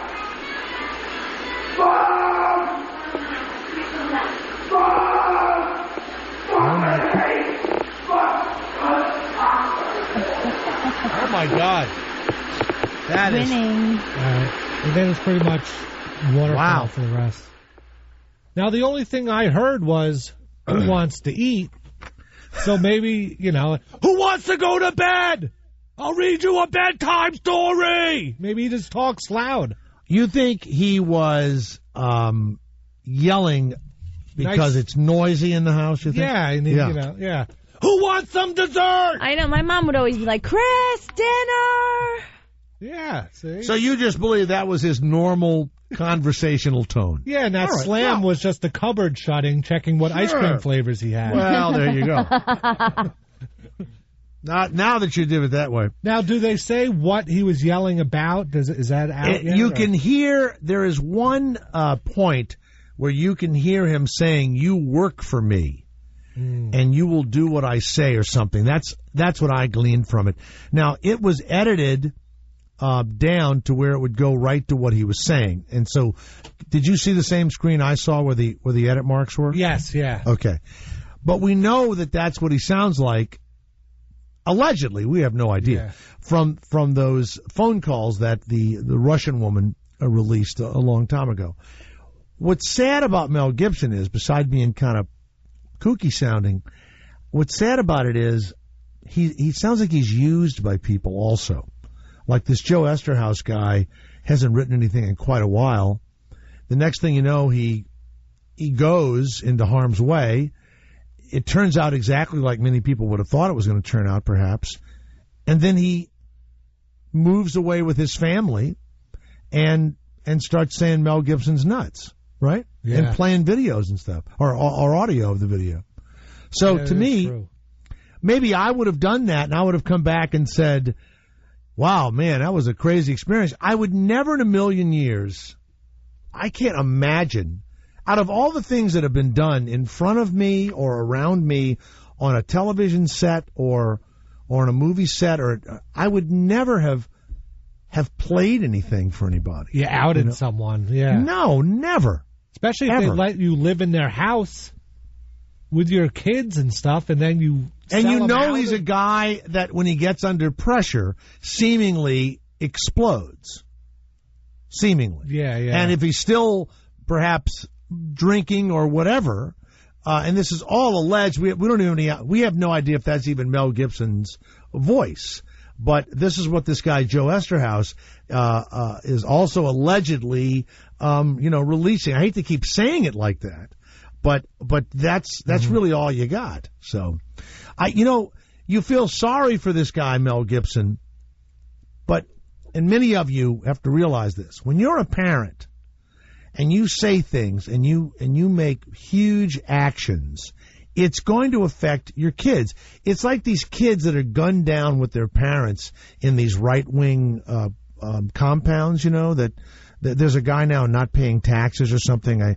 It might be in Texas, right? Mm-hmm. But he's got his 16-year-old son there and his daughters, and they're all armed and ready to shoot, right? They're all ready to go. And they've been brainwashed by their dad, and now the government's trying to figure out, do we charge the place? And, of course, all the nuts went crazy over David Koresh being burnt out. Come on.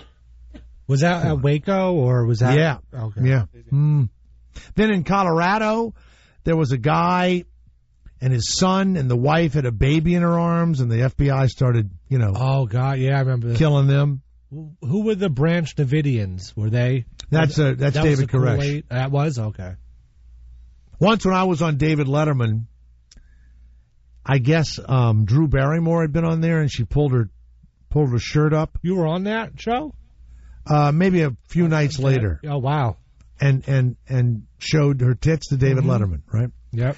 So I came on, and I said, boy, I'd really like to, I think you two would make a great couple, So he said, why is that? I said, well, and I gave some examples, and I said, and of course, you're both Branch Davidians. It got this huge fucking laugh.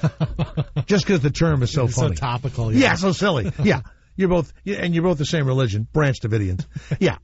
I love that line. Donnie of Kentucky. Yes, Donnie. Does that sound like Mel Gibson to you? It sounds like him to me. Yeah, but wait a minute now. Would you move back from the phone a little bit? And if you were asked to imitate Mel Gibson, I think someone could imitate him if they wanted to. Just for a moment, try and imitate what you just heard. We don't need to hear exact voices, words, but try and imitate.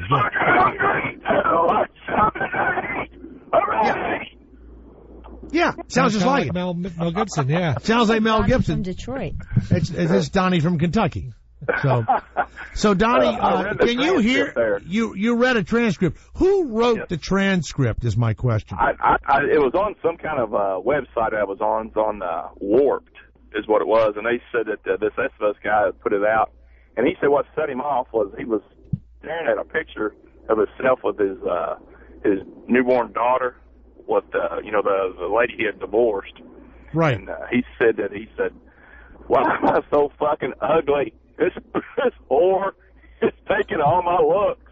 Why am I so fucking ugly?" You mean Mel Gibson was saying, why is he so fucking ugly? Yeah. He said it was showing him he was kind of balding in this picture, I guess. I guess it's maybe caught him in a bad light. I don't know. Well, Mel Gibson and I have to say this about myself too. I saw a picture of myself from just 6 or 7 years ago, and I've really aged. And maybe it's the sun, or I'm losing my hair, or whatever. But there is a shock. Now, I wasn't ever a movie star looks. I never had those. This guy, movie star, fucking handsome, right? Baby faced and everything else. And I think that if you're upset or you're really having troubles, I think that shit comes out in your face. And I mean that. I think Mel Gibson looks really beat up these days, you know? And so he was upset that the pressure that the Russian, in his words, whore put on him have ruined his looks. Yeah, that's what he was saying. I agree with that. The whores ruined my life. Why does God hate me? Oh, my God. Well, that's what Jesus said. He was on the cross. Father, why hast thou forsaken me? I really believe up to the last minute, Christ thought that thunder and lightning or something was going to happen and kill all the Romans and kill, that other group of individuals that may have put him to death, without me mentioning it. The Philistines. Anyway, I really believe that up to that last minute, I believe if Christ really was a person and really lived, I believe he was shocked that his father, who he thought was his dad, for him, yeah. I swear to God, I do. In every movie, when the kid's about to die, the dad comes and saves him, right? Somebody saves him. Yeah. Except when it really counted. The one time. The one time it really counted. Why have you forsaken me?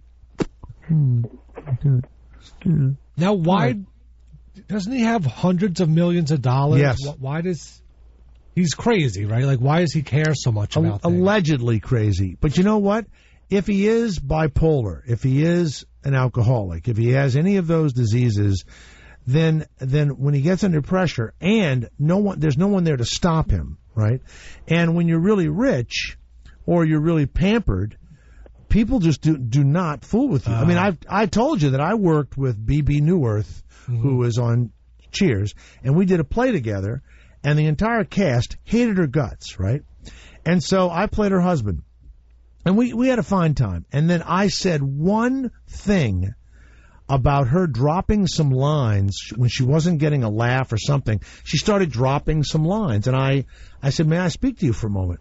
And I said it, and she went crazy on me like she did maybe to other people. And the rest of the cast looked at me and said, well, we told you, right? And I'll never forget that. I will never forgive her, nor will I ever forget it. And she's also angry that she never starred in the movie Chicago or whatever it was, right? And they're just nutty. And then all of a sudden they're wonderful. Like, I think 2 nights later we went out to dinner with she and her boyfriend or something, And like it never happened, or like it never happened. Well, she was paying, I guarantee you that. No way I'm going to get yelled at and then, pick up even half the bill. So, Donnie of Kentucky, send us the transcript, would you? I'd like to be able to read it. We got it there. Yeah. Donnie, thank you very much.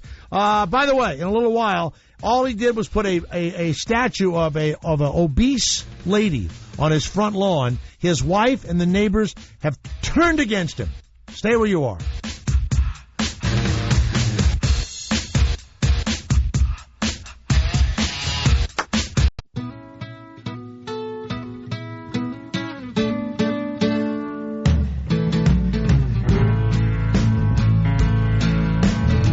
Well, I lived in Woodstock, New York, for years, off and on for a long time, and sold a house probably in, the late 90s, something like that. And Levon Helm and the band were there. He passed away. How old was Levon Helm? 71, I believe. What was wrong with him? I always want to know what's wrong with him. What did he die of? Pretty sure it was cancer. I had heard that he checked into the hospital 2 days ago. And he didn't have a pain at the base of his neck, did he?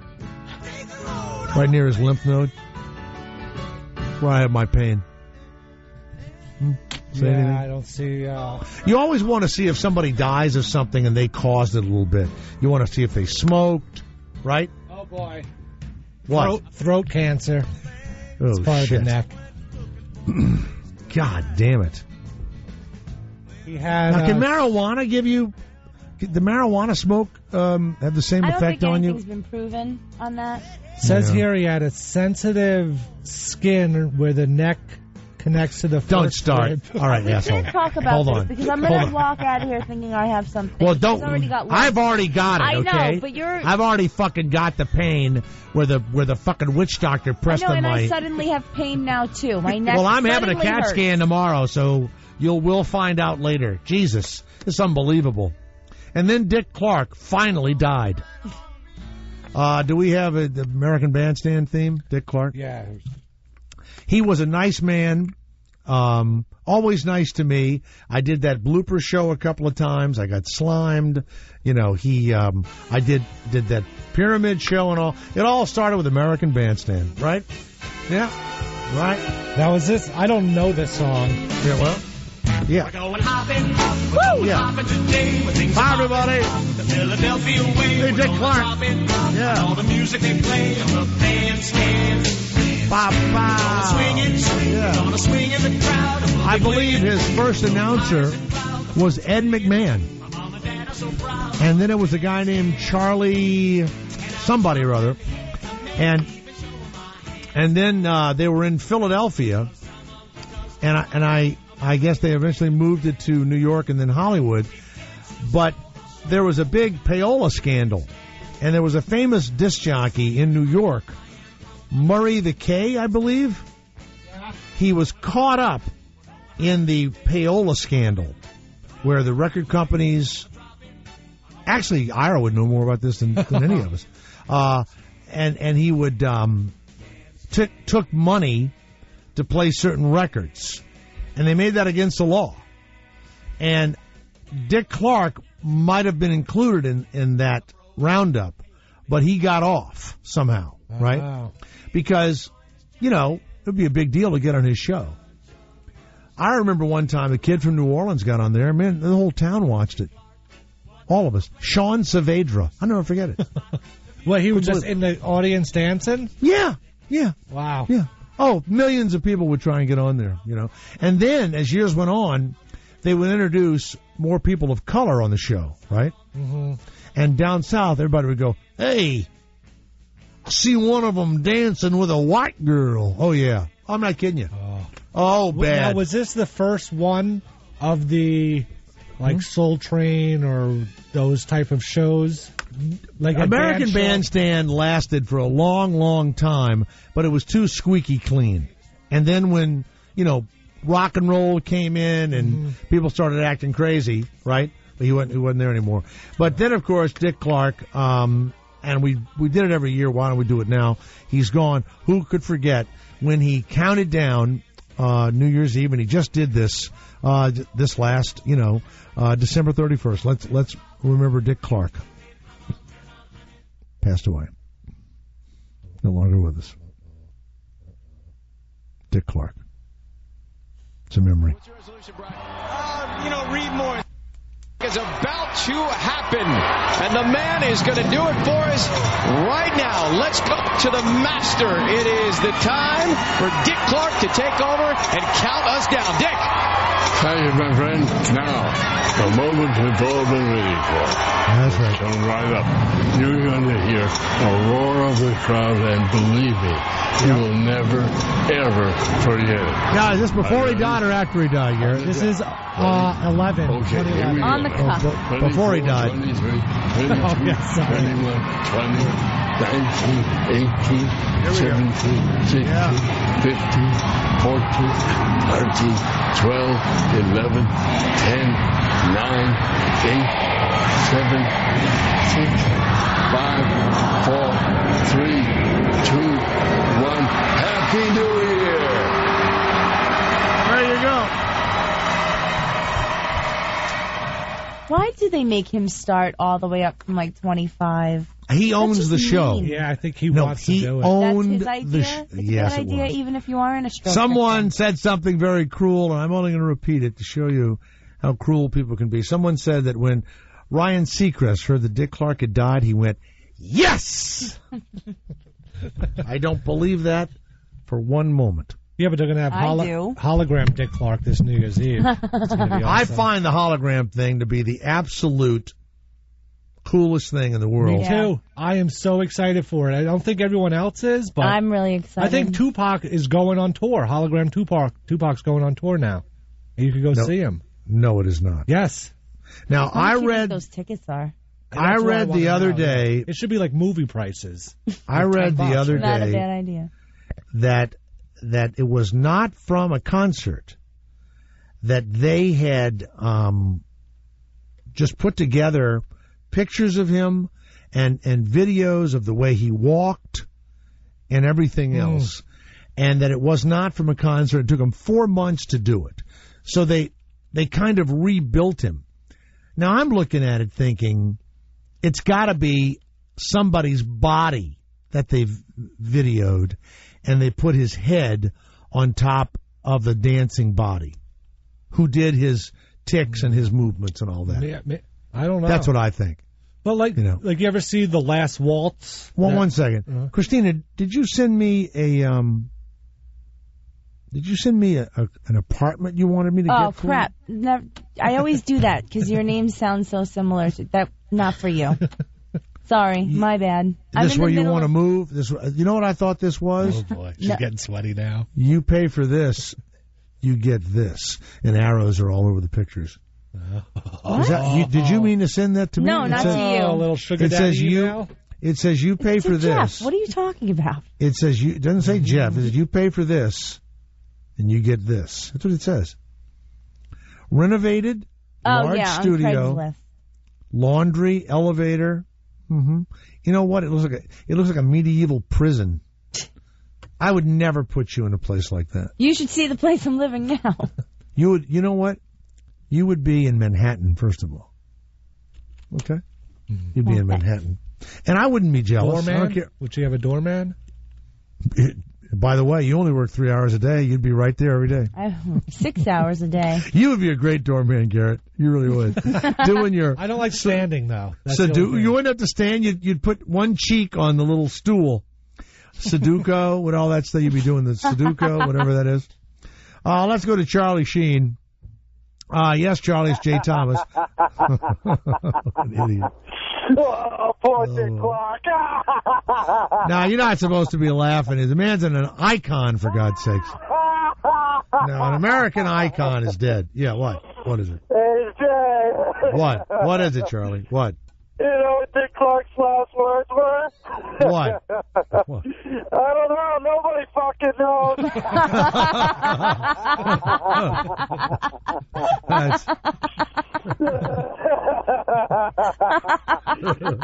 You know what? On his deathbed, he said, every day. Then he was gone. All right, go ahead. He said, I'm going in 25, 24, 23. No. Yes. What is it, Charlie? What is it, Charlie? Go ahead.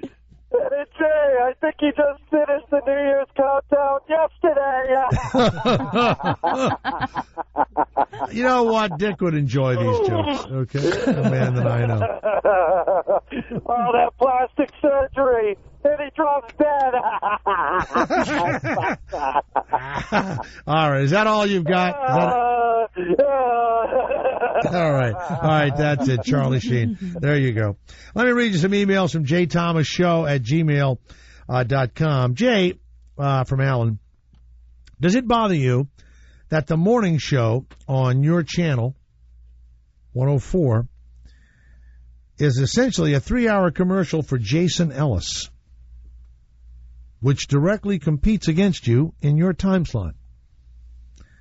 Let me paraphrase some of the promos. Tune in to Faction 41, 3 p.m. East, to hear Jason Ellis live. If the channel I was on, this is what the guy's telling me now, was actively directing my fans to listen to another channel, I would consider that an insult. Or at least faith in the idea that I might be dead soon. That's what he said. Now, I listen to your show every day, no matter how much more entertaining the other shows are. So is it Jason Ellis? It's a rerun for him in the morning? Yes. And he promotes himself. It's like today's show of his, which is on right now on Faction 41. is replayed tomorrow morning. On our channel. So if you don't want to wait till tomorrow morning to hear it, you could turn to Faction 41 right now and hear it live. All right, thanks, Garrett. Try not to help, okay? And he's doing a live broadcast from New York City, I believe, this Friday. I heard he was supposed to be on Fox and Friends, but they changed their mind. Now, what's he famous for?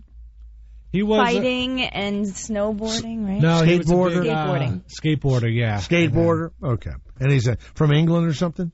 Australia. And he always goes on Howard and says, I'm a prick and stuff? Is that what I'm here all the time? I don't think he says you're a prick. No. Oh, all right. No. This comes from Matthew. Jay, guard your pussy. I know you're a cat lover. There is a disease that turns cats into living robots. It's called the cat staggering disease. Oh, my God. It's only in England right now, and in parts of Europe.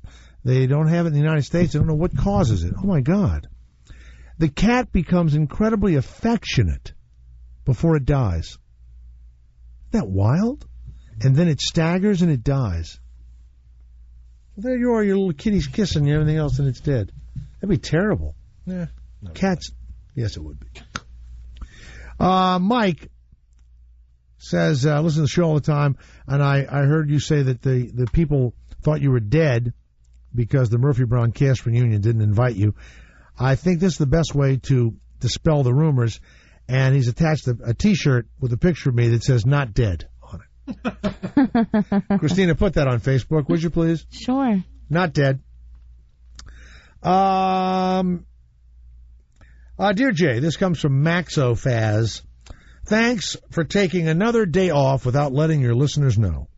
You're a fucking asshole. Nice how you told us you wouldn't be there on Wednesday. Yet once again, what a surprise, we had a rerun. You're a lazy, lying communist. Wow. Jesus. Do they call us and tell us they're going to... I had a lump. I have a thing on my neck. I have a lymph node that's filled with fucking pus, asshole.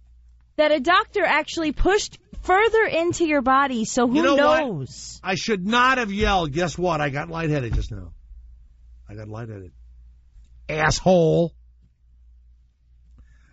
Dear Jay, were you ever called to do an ad for Acura? No.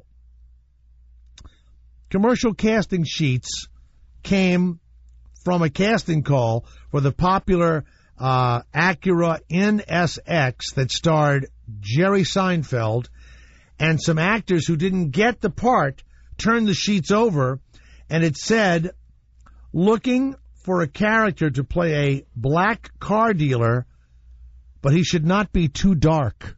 Oh, my God. That was actually written down by some stupid casting agent. What idiots. The casting sheet has been brought to everyone's attention and has been sent to TMZ, and Acura has issued a hasty apology. We're taking appropriate measures to ensure that such language is never again used in association with a work performer on behalf of our brand. Wow. Well, I'll tell you what. If I was a very dark-skinned actor, I'd be reading for those Acura commercials. Because they're going to have to... Oh, yeah. Absolutely. Absolutely. They're probably using Indian. Yeah. That's so stupid, isn't it? Can you imagine? That goes out to thousands of people. And it goes on these casting things. There's these... Now, here's the other thing. When I watch television news, I feel the same way. I feel that they do all sorts of stuff that's discriminatory, you know? Like what? Light-skinned announcers, right? Right? Uh-huh. People that don't have, Oh, like ethnic accents? No or names? When's the last time you tuned in and a Shaniqua was doing the news or something? We have Rosanna Scotto. That's Italian. It is. That's what I'm saying. But she's got olive skin. Yeah, that's what I'm saying. Oh, yeah, they do it. Yeah. Yes? Soledad O'Brien. Oh, my God. Gene Velez Mitchell. Oh, my God. Jack Cafferty. Yeah, there's not very... Well, there's nothing there. Al Roca. Al Roker? Roca. Roca. Oh. Al Roca. Al Roca. From Channel 7 Eyewitness News. 4. My wife said Fair. something very Christina-like. She said, hey, you know, one of the housewives from Housewives of Orange County, maybe, or whatever, they went to this campground. That's a 5-star campground. They went glamping. Mm-hmm. You know That's that what is? I do. I go glamping like 3 times a year.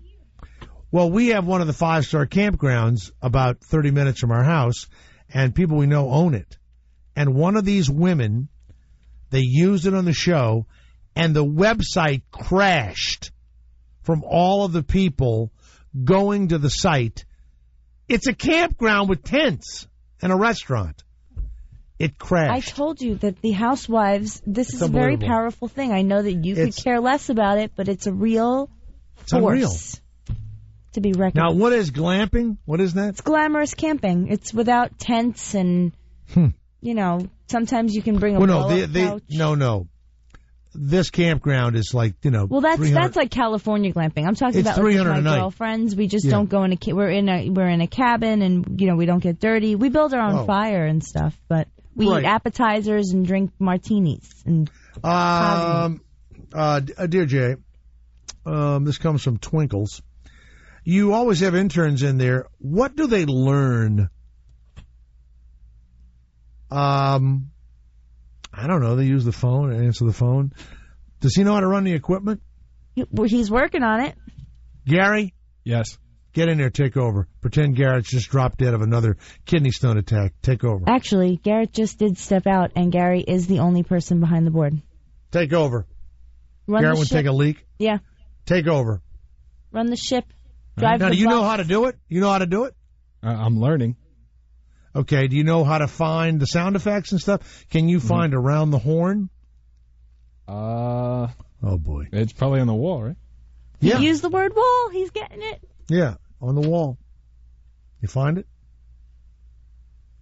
Like if I said, okay, let's go around the horn.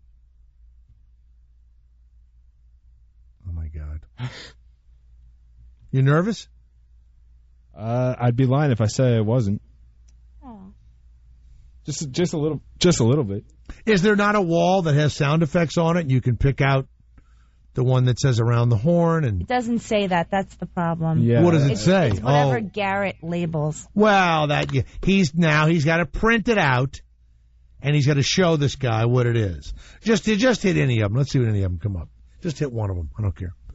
Hit anything. There it is, right there. Okay. All right, take it out. Take it out. Take it out. That's good. What's another one we use, Christina? It's another little sound effect. We have another sound effect? Hit another one. Hit anything. Don't know why. That was Ira's, that's Ira's theme song. Okay. All right, so now you're there, and then you're running the controls. Yep. Yep. Yep. Let's go to Tom of Kansas. You know how to do this? Make the people go on the telephone? Yep. Okay. Now, line 3. Tom of Kansas. It's Jay Thomas. How are you? Gary, the intern, is running the board. Unbelievable. Learning something. Yes, Tom. Yeah, I was wondering, a while ago you got really, really mad and sat there and yelled a lot about something about your lymph node on your neck there. Yeah. I was wondering, maybe Mel Gibson had something like that on his neck and they would make fun of it or something. You sound like you can imitate Mel Gibson, too, right now. Go ahead. Imitate Mel Gibson. Go ahead. Do it. You got that voice. Go ahead. I can get real mad sometimes. Go ahead. Go ahead. No, I want to hear you do it. Go ahead. I'm from Kansas, not Australia. I know you're not, but I want to hear you yell. Go ahead. Oh, I can't yell. My neck's fine. Get rid of him, would you? Get rid of him. We give these people a chance. Let's go to John, who's in Texas. Hello, John. It's Jay Thomas. John of Texas. Yes, sir. Hey, John, just real quick one. Jay, just want to let you know that as I was telling the person who answered the phone, I have a job that I'm very well compensated for, being honest with myself, realize I'm not qualified for this job as probably someone else would be, but I still have it. And when I wait a minute. You have a job that you're not qualified for, and that's why you're calling us. Yeah, just like most Americans. But you mean wait a minute. You mean you're overqualified? No. I'm underqualified for it. I just have a piece of paper from a college saying I can do this. But, Are you doing this as some sort of confession? What do we do with this information? I think you ruined his punchline. What was his punchline? No, I just wanted to let you know that when I start feeling down about taking advantage of my company, I look at you and realize I'm not the only one that's not qualified for my job. So you're making a joke about that I'm not good enough to be doing this. There it was. Okay, thanks. Appreciate it. Jesus. And why would... You know what? When there's so many out there that should have pain in their neck and should have the horror of kidney stones and all the other things, why would God curse people like Garrett and I and not curse that guy? That's what people say. Do you believe in God? It's hard for you to believe in God because if I were God... Now, what are you doing back? What do you mean? Huh? I thought been replaced. Gary's running the board. Yeah, I just went to pee, though. Yeah, but let him run the board. Okay, I can't talk. Well, you can talk, but it sounds like you're at the board now.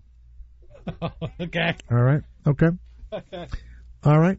Let's go to Jim of City Island, New York. Actually, he's on an island right off the coast. Yes, go ahead, Jim. Hey, how you doing, Jay? I got Mel Gibson's voice down, I think. Okay, here we go. It's time for Jim of City Island. Go ahead, Jim. Just smile and blow me. There you go. All right. Feel better now? Thank you, Jim. Thank you. You know what? It doesn't have that. That's good. Thank you. When I say thank you, that's a cutoff signal. That's how all the talk show hosts do it. Here. Hello. See? Right. This is awesome. On the board now. Now, is Gary still running the board? Yeah. Yep. All right. Let's go around the horn, Gary. Here we go. Around the horn. Here it is. Around the horn. No, wait. Not yet. No, stop it now. You've heard of the problem in Colombia where the Secret Service agents got hookers, right? Brought them up to the hotel. The president hadn't even arrived yet. So the Marines and the Secret Service agents, after they'd done whatever they're supposed to do, brought a bunch of hookers up to this fancy schmancy, the El Caribe Hotel in Cartagena, Colombia. The mayor of the town and the manager of the hotel and the president of the hotel chain say that this thing with the hookers has caused a real problem for the city and has brought a terrible problem for the hotel. Let's go around the horn. What do you think, Gary? Turn it down a little bit, would you? Turn it down a little bit. Thank you very much. A little loud there. Gary, what do you think the problem is? Hookers in and out of that hotel, and the mayor says it's screwing up the town. What do you think it is? What is his problem? I think it's hurting their economy. It's hurting their economy, the fact that the Americans are there with the hookers somehow. Right? Okay. Christina, what do you think they're the problem stealing is? all of the toiletries. The hookers are stealing the little shampoos and stuff. All of that stuff. Garrett Andrews, what do you think the mayor of Cartagena and the manager and owners of the hotel find to be the biggest problem? By the way, where's the music? I don't answer until the music starts. Where's the music? Yeah. What do you think the problem is, Garrett? It's got to be that my mic's a little low. Yeah. It's got to be that they're bringing a bad light upon this, luxurious hotel, and they don't want people to know hookers are. They don't want anyone to know that hookers are allowed in the hotel, and the mayor doesn't want people to think when you go to Cartagena there's a problem. Okay. I hope I'm right. Well, you're all wrong. Oh. the mayor, Campo Elias, says, we don't want people to think you can't get hookers in Cartagena. So the opposite of what I said. The opposite is what's true, because prostitution is not just legal, it is encouraged in the country of Colombia and the major cities, and it's a major reason why people come from all over the world to certain South and Central American countries. Wow. Many people think you go and these poor unfortunates are sneaking around. I don't know which countries it's legal in, but it's legal in Colombia. It doesn't bother people at all, said the mayor. First, adults were involved. And second, it's legal and it's normal. I don't even see how the American government is going to prosecute citizens who are engaged in a legal activity in Colombia. Wow. They have to have some sort of contract with like a moral clause or something. Not if it's legal. If you go to Las Vegas, you can gamble. It's legal. Yeah, but it's like it's legal to say whatever you want, you know, with the First Amendment. But if you say something horrible and you're a Secret Service agent, they could fire you. No? To find a prostitute in Cartagena or outside of the Caribe restaurant, the Caribe Hotel, where the agents were staying and some of the Marines were housed also, there are men on the beach peddling everything from shrimp cocktails to sex workers. And Colombian girls are hot. And if you want a sex worker to put a shrimp cocktail inside of herself, they'll arrange for that also. Yes. Mm-hmm. I think that prostitution is a part of our culture. It's helped make our city what it is. A tourist comes to Cartagena, and part of his plan is to look for company, said Gerardo Javier Mayo, a security industry executive. Wow. Would you really want your people coming to a country and sleeping with strangers, not knowing what diseases they might have? Our girls are clean, and they are tested, said a hotel spokesperson. Ooh. So it is regulated. It's like an actual industry. Totally regulated. Their records in a picture frame on the wall to make sure they carry with them a little card. Now, a buddy of mine who was a chef just went to not Colombia. Did I say this earlier, or am I telling this to you for the second time, Garrett? I don't know. This. Yeah, okay. Brazil? Did you go? No, he went to Costa Rica. Ooh. And he put on his request from his boss at this restaurant. Now, he's a single man, by the way. He was going with a buddy, and he put airfare, $1,000, hotel, $700, $800, food, $300, and $500 for prostitutes. He put that in his request because this company gives you a free vacation. And they cut him a check for $2,500 within an hour. And that's in his file. Because prostitution is legal where he was going.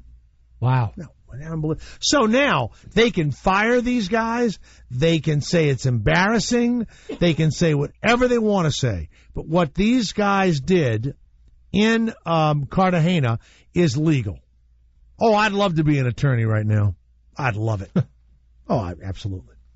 Now, who snitched on them? They argued over $47 in the hall. Ugh. The stupid idiots from America argued with one of the pimps over owing them $47 extra. Now, the women are like $30, $40 a piece. So, yes, it's cheap. I'm on ColombiaLove.com. Yeah. And they have 3 different kind of escorts. They have the escort class, which I guess is like business, and the escort VIP. Mm-hmm. But then they also have a Lolita section. What does that mean? It's all little young-looking Colombian girls. You should not be on that. They're called Lolitas? Yeah, Lolitas. Do they say their age? You should not. Just run the board, Gary. We don't need any questions from you. Their faces are blacked out. Get back to the equipment. They say their age. I heard you stumble trying to get to the microphone. First of all, you don't want anyone at that company where we are right now. I don't want to say the company, in case you think it's a podcast. You don't want anyone at that company where we work to have you. They can't go on the computer and find out you put that up there. No, it's cool because I'm at Christina's computer. Well, that's better. Yeah. Okay, fine. That's fine then. Let's go to Steve of Arizona. Steve, have you ever gone on vacation and went to a country where prostitution was legal?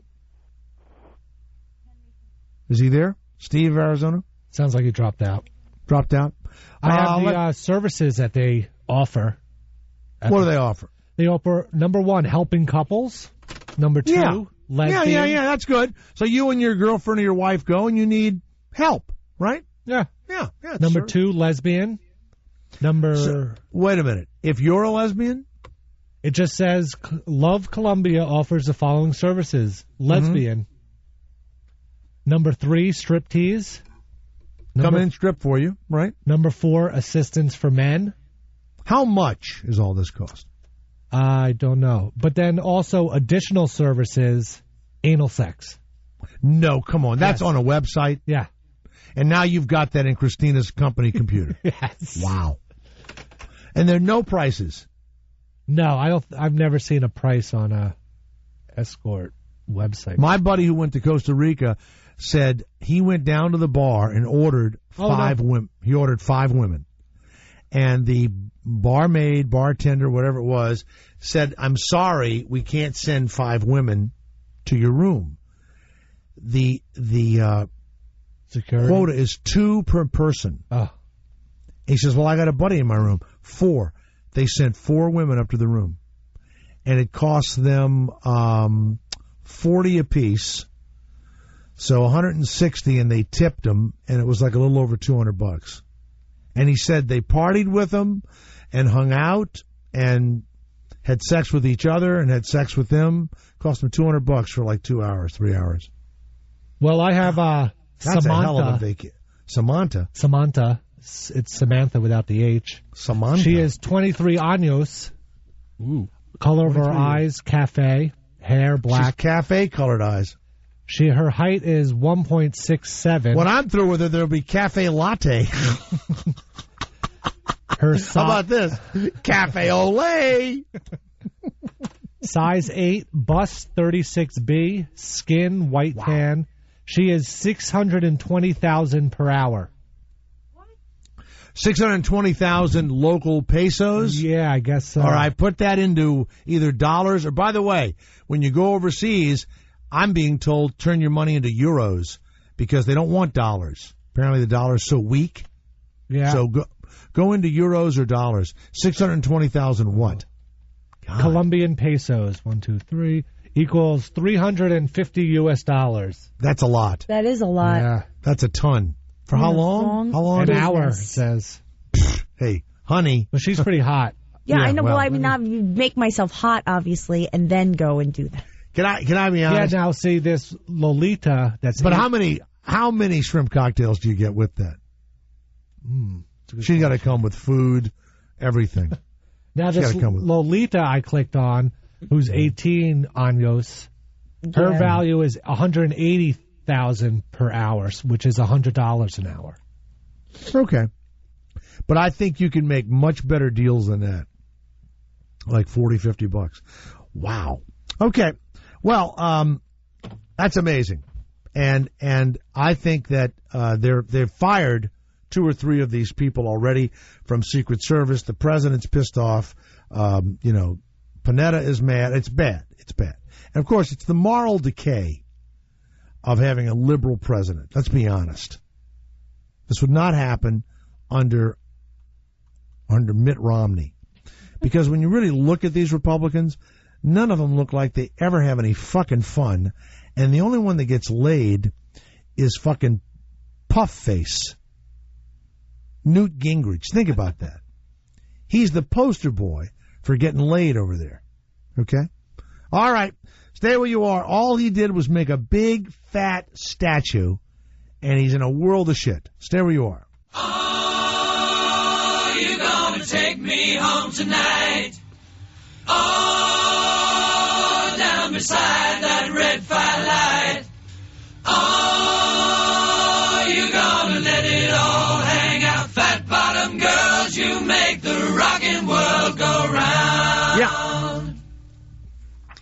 Well, let's welcome Bill Tonneson. Go to Bill, TONNESEN.com. Bill, you live in Tempe, Arizona. Is that correct? That's it, Tempe, Arizona. And you are a landscape architect. So when people want those low watering or non-watering plants and all that stuff, you're able to do it there in Arizona where you don't have a lot of water, right? Yeah, I suppose. But I'm trying to walk away from the landscape business and concentrate on apartments. What do you mean apartment? You mean building apartments? No, in this economy, you can't. It's crazy to build anything from scratch, from dirt up. But we look for distressed properties and swoop in and buy them and fix them up. Good. Now, what you're getting in the news for is that you're an artist and you've got this. Now, are you a fan of the South American artist Botero? Yeah. No, as a matter of fact, I'm not. I would say you're not a fan of Botero. Well, to be honest, he's like a pre-Kincaid. Thomas Kincaid just died, right? And that I know sort of saccharine take, the Disneyland cheery, snowy, cabiny look, is. I think Botero is a kind of a South American equivalent. No, but Botero does the big fat people. He does, but I find him to be. He has a Jesus on the cross that's like the equivalent of a 350-pound man. Well, I think everything from an old lady to a little baby in its cradle all look the same. I don't know how he came up with those puffy cheeks. Right, he just has this. So it's like this guy in where I'm from in New Orleans. His name is Rodrigue. And all he does is this blue dog, and he's a jillionaire, and I do not understand it. It's this blue dog with these big, very wide eyes. I just think it's shitty and stupid looking, and yet he's a jillionaire, and people, pay all kind of money. Well, what you're bringing up is this notion of what's collectible, and why do people get $5 million for a painting here and then $500 here? Right. I used to think it's being able to identify a style, but I'm kind of wondering about that now. Well, here you have made a naked woman statue that you've put in front of an apartment building that you live in or that you just own. No. We don't live in it. We purchased it, and it's 28 units in my town in Tempe, and we bought it, and I went to fix it up, as I always do, in my own oddball way. Mm-hmm. And you've got to get the city's permission, because it's commercial property, to do everything. You have to submit plans, and they gave me a hard time, and I had to appear before the Development Commission, and, it was brain damage. Now, as I'm looking at this statue, and by the way, if you go to Bill Tonneson, TONNESEN.com, you will see it from many different angles. It's just a large, it's an obese, naked woman, and are her bosoms so anatomically correct that you've got the nipples? I mean, what's the problem with it? Is it sexual in nature? Is that why they're against it? First of all, the fact that it's nude. One of the stipulations that I received from the planners at the city was that she had to be clothed. The nipple issue is interesting. You have to look closely because they're kind of inverted. I don't see the nipples, right? Well, you can't, because she's so large, they almost are turning into her stomach, but they're visible if you look carefully. Now, how many of these nude women have you made? Is it a statement piece for you? It is this is the third. The fourth, we're actually just starting another one, which is, we're trying to start another one. But this is the third of using this model. She's a large woman. We had a hard time finding her. And now that I've got her, we don't carve statues. What we do is find people that look the way we already want them to look, and then we do body casting. So this was a real woman's body that you cast? Oh, her name's Dee. She's fantastic. She's 405 pounds. The reason we know that is because she went to check on the cost for a bypass, or what do you call it when you get your stomach? A lap. They put the lap band surgery. Right, exactly. And so they weighed her, and I know she hasn't lost any weight. She was at 405 at that time. What's her name again? Dee. Dee. What the heck's her last name? And she lives there. What's her last name? Do you remember? Anyway, she was a soldier. It's very difficult to sit through a body casting process. Yo, I've done it. I've done it. Oh, I played the Easter Bunny in the Santa Claus movies, and I'd have a complete head, body cast, the whole deal when they made the costume. Hours. Horrible. Yeah. Horrible. Yeah. You're like Norman Rockwell, kind of. You use people that are right in your vicinity as models, right? You know, yes and no. I mean, I think we're far from Americana here. I mean, the problem with this thing... No, you're not. There are more people like Dee than there are skinny people running around like you. Don't you think? I mean, you should go to Walmart with your body casting equipment and just sit there in the parking lot. Yeah. There are lots of Dees. So now you've got Dee. She lives in your area, and it says here that it's not being called art, and every time it is mentioned, it's in quotation marks, that many people are saying that this corpulent piece is offensive because it'll scare young children. Well, that's right. There's a preschool right across the street. In fact, my wife goes to the church right across the street. So there's a church preschool across the street, and of course the churchgoers are coming out, and they're offended by the naked woman. What do you think they really are frightened of? I mean, it's not sexual at all. It's a human body. It's overweight. What's the deal, do you think? Well, first of all, I don't want to say I don't care, but I don't care what the parishioners think except for one. The one I have to live with. And it's my wife who has got me in the hot seat right now. So the wife has said, it's too much, take it down. And I imagine you're probably sleeping in the studio or someplace else right now. Now, does she think the art is bad, or she just doesn't like the focus? My wife is from Spain, and she was raised in a hot cha-cha-cha-cha, baby. Hot cha-cha-cha-cha. Does she talk like this? Like that? No? Very conservative and very Catholic. And she doesn't appreciate the location of the piece. I mean, my studio is filled with statues of naked women. Right. But putting it in this location to coexist with my wife, I had to promise that I would put temporary drape on her private areas until she and I could come to terms and figure out how we were going to resolve it. Now, if you live in the Tempe, Arizona area, what can we tell you people what street it's on? Oh, it's on the busiest street in town, Rural. It's the main drag. It's on Rural, the busiest street in town. Rural Road. It's just a half a block south of Broadway. Mm-hmm. It's a 1 mile from Arizona State University, and right now all you would see is her head and her legs.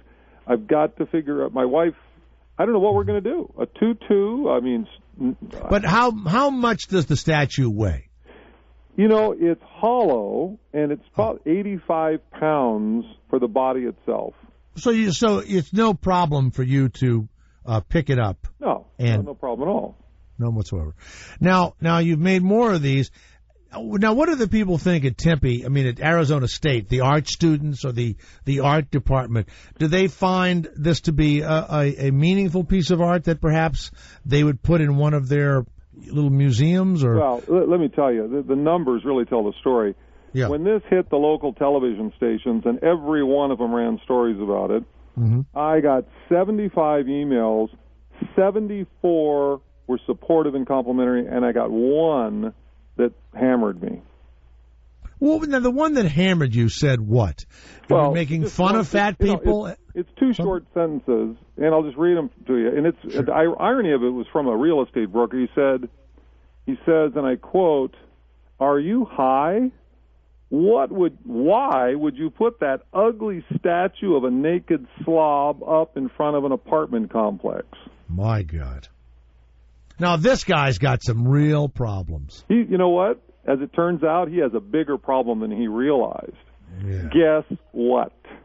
The commercial brokerage firm that he works for, one of his colleagues, just sold another one of my projects for a 45% return on investment. And you know why that's important? Why? Big, fat, quote, slob that I put in front of that one as well. Oh, you're going to put a big fat one in front of that one? No, I already did it. It already sold. It realized the investors a 45% return, and that was part of our fix-up, to put a historic You know what else I'm telling you now? I think that your sculptures are good luck for the investments. All right. That's what I like about it. Yeah. Now, do you call the big fat thing? Do you call it D? No. We call it the rural Venus because all of these statues relate. My hobby is art history, and they relate to the Venus of Willendorf. That's probably the most iconic of all the prehistoric. Is that a corpulent woman? The Venus yeah. It's this figure in a figurine that's 23,000 years old. You know what, though? The wife thing is very difficult to overcome. I don't know how you're going to do it. No, I don't either. It's very difficult. And maybe what you can do is put the sheet over it. And does your wife ever travel out of town or go to Spain once a year or something? Every year she goes to Spain. You'll take the sheet off when she's out of town. I think that Father John would alert her to what happened. Oh, the priest would tell on you. Okay. Then I'd say something nasty about the priests. You know? I don't know. Well, so you're probably going to get rid of it, but you know what's sad? Where will you put the big overweight, obese lady statues? Well, first of all, it's not going anywhere. What we're going to do is figure out what we have to put over her privates, because I'm not taking the statue down, period. I will not. How about a tube top? Put her in a tube top. Well, wait a minute now. When you go to Costco or Walmart or whatever, and if you go online, by the way, Garrett, Christina, isn't there a website called?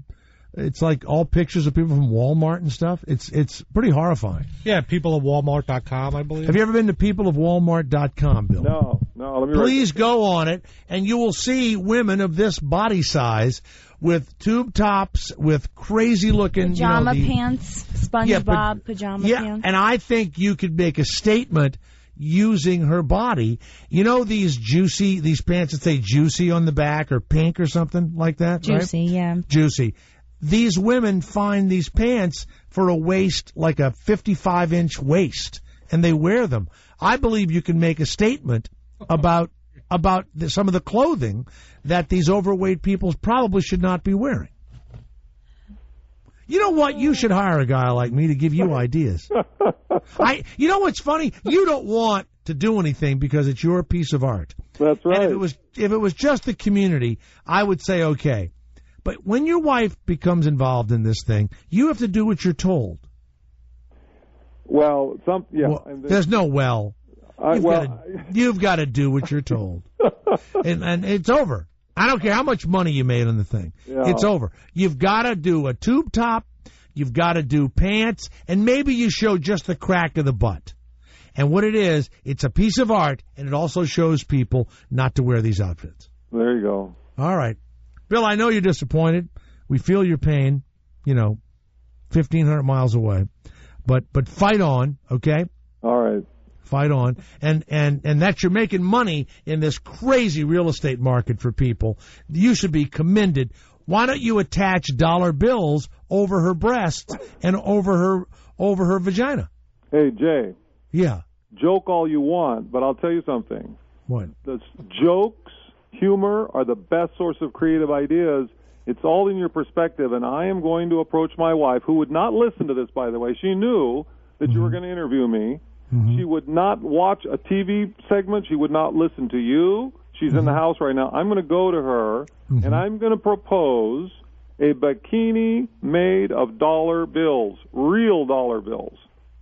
Yeah, I think it's cool. You should go to Women of Walmart or whatever, and I think there's a statement you can figure out in your own artistic mind that will save your marriage and allow you to have the obese woman up there. Would you please contact Garrett? We'll give you a website or give you our email address and contact us. I'd like to hear I'd love to talk to your wife sometime also. We'll do it, and I'm going to send you a picture of this figure with your dollar bills on her breast.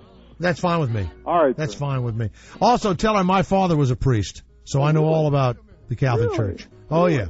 Yeah, he left the priesthood, married my mother, who was a nun. So, all right, well, thank you, Bill Tonneson. Go to BillTonnesen.com and see the obese naked woman statue that's causing so much trouble.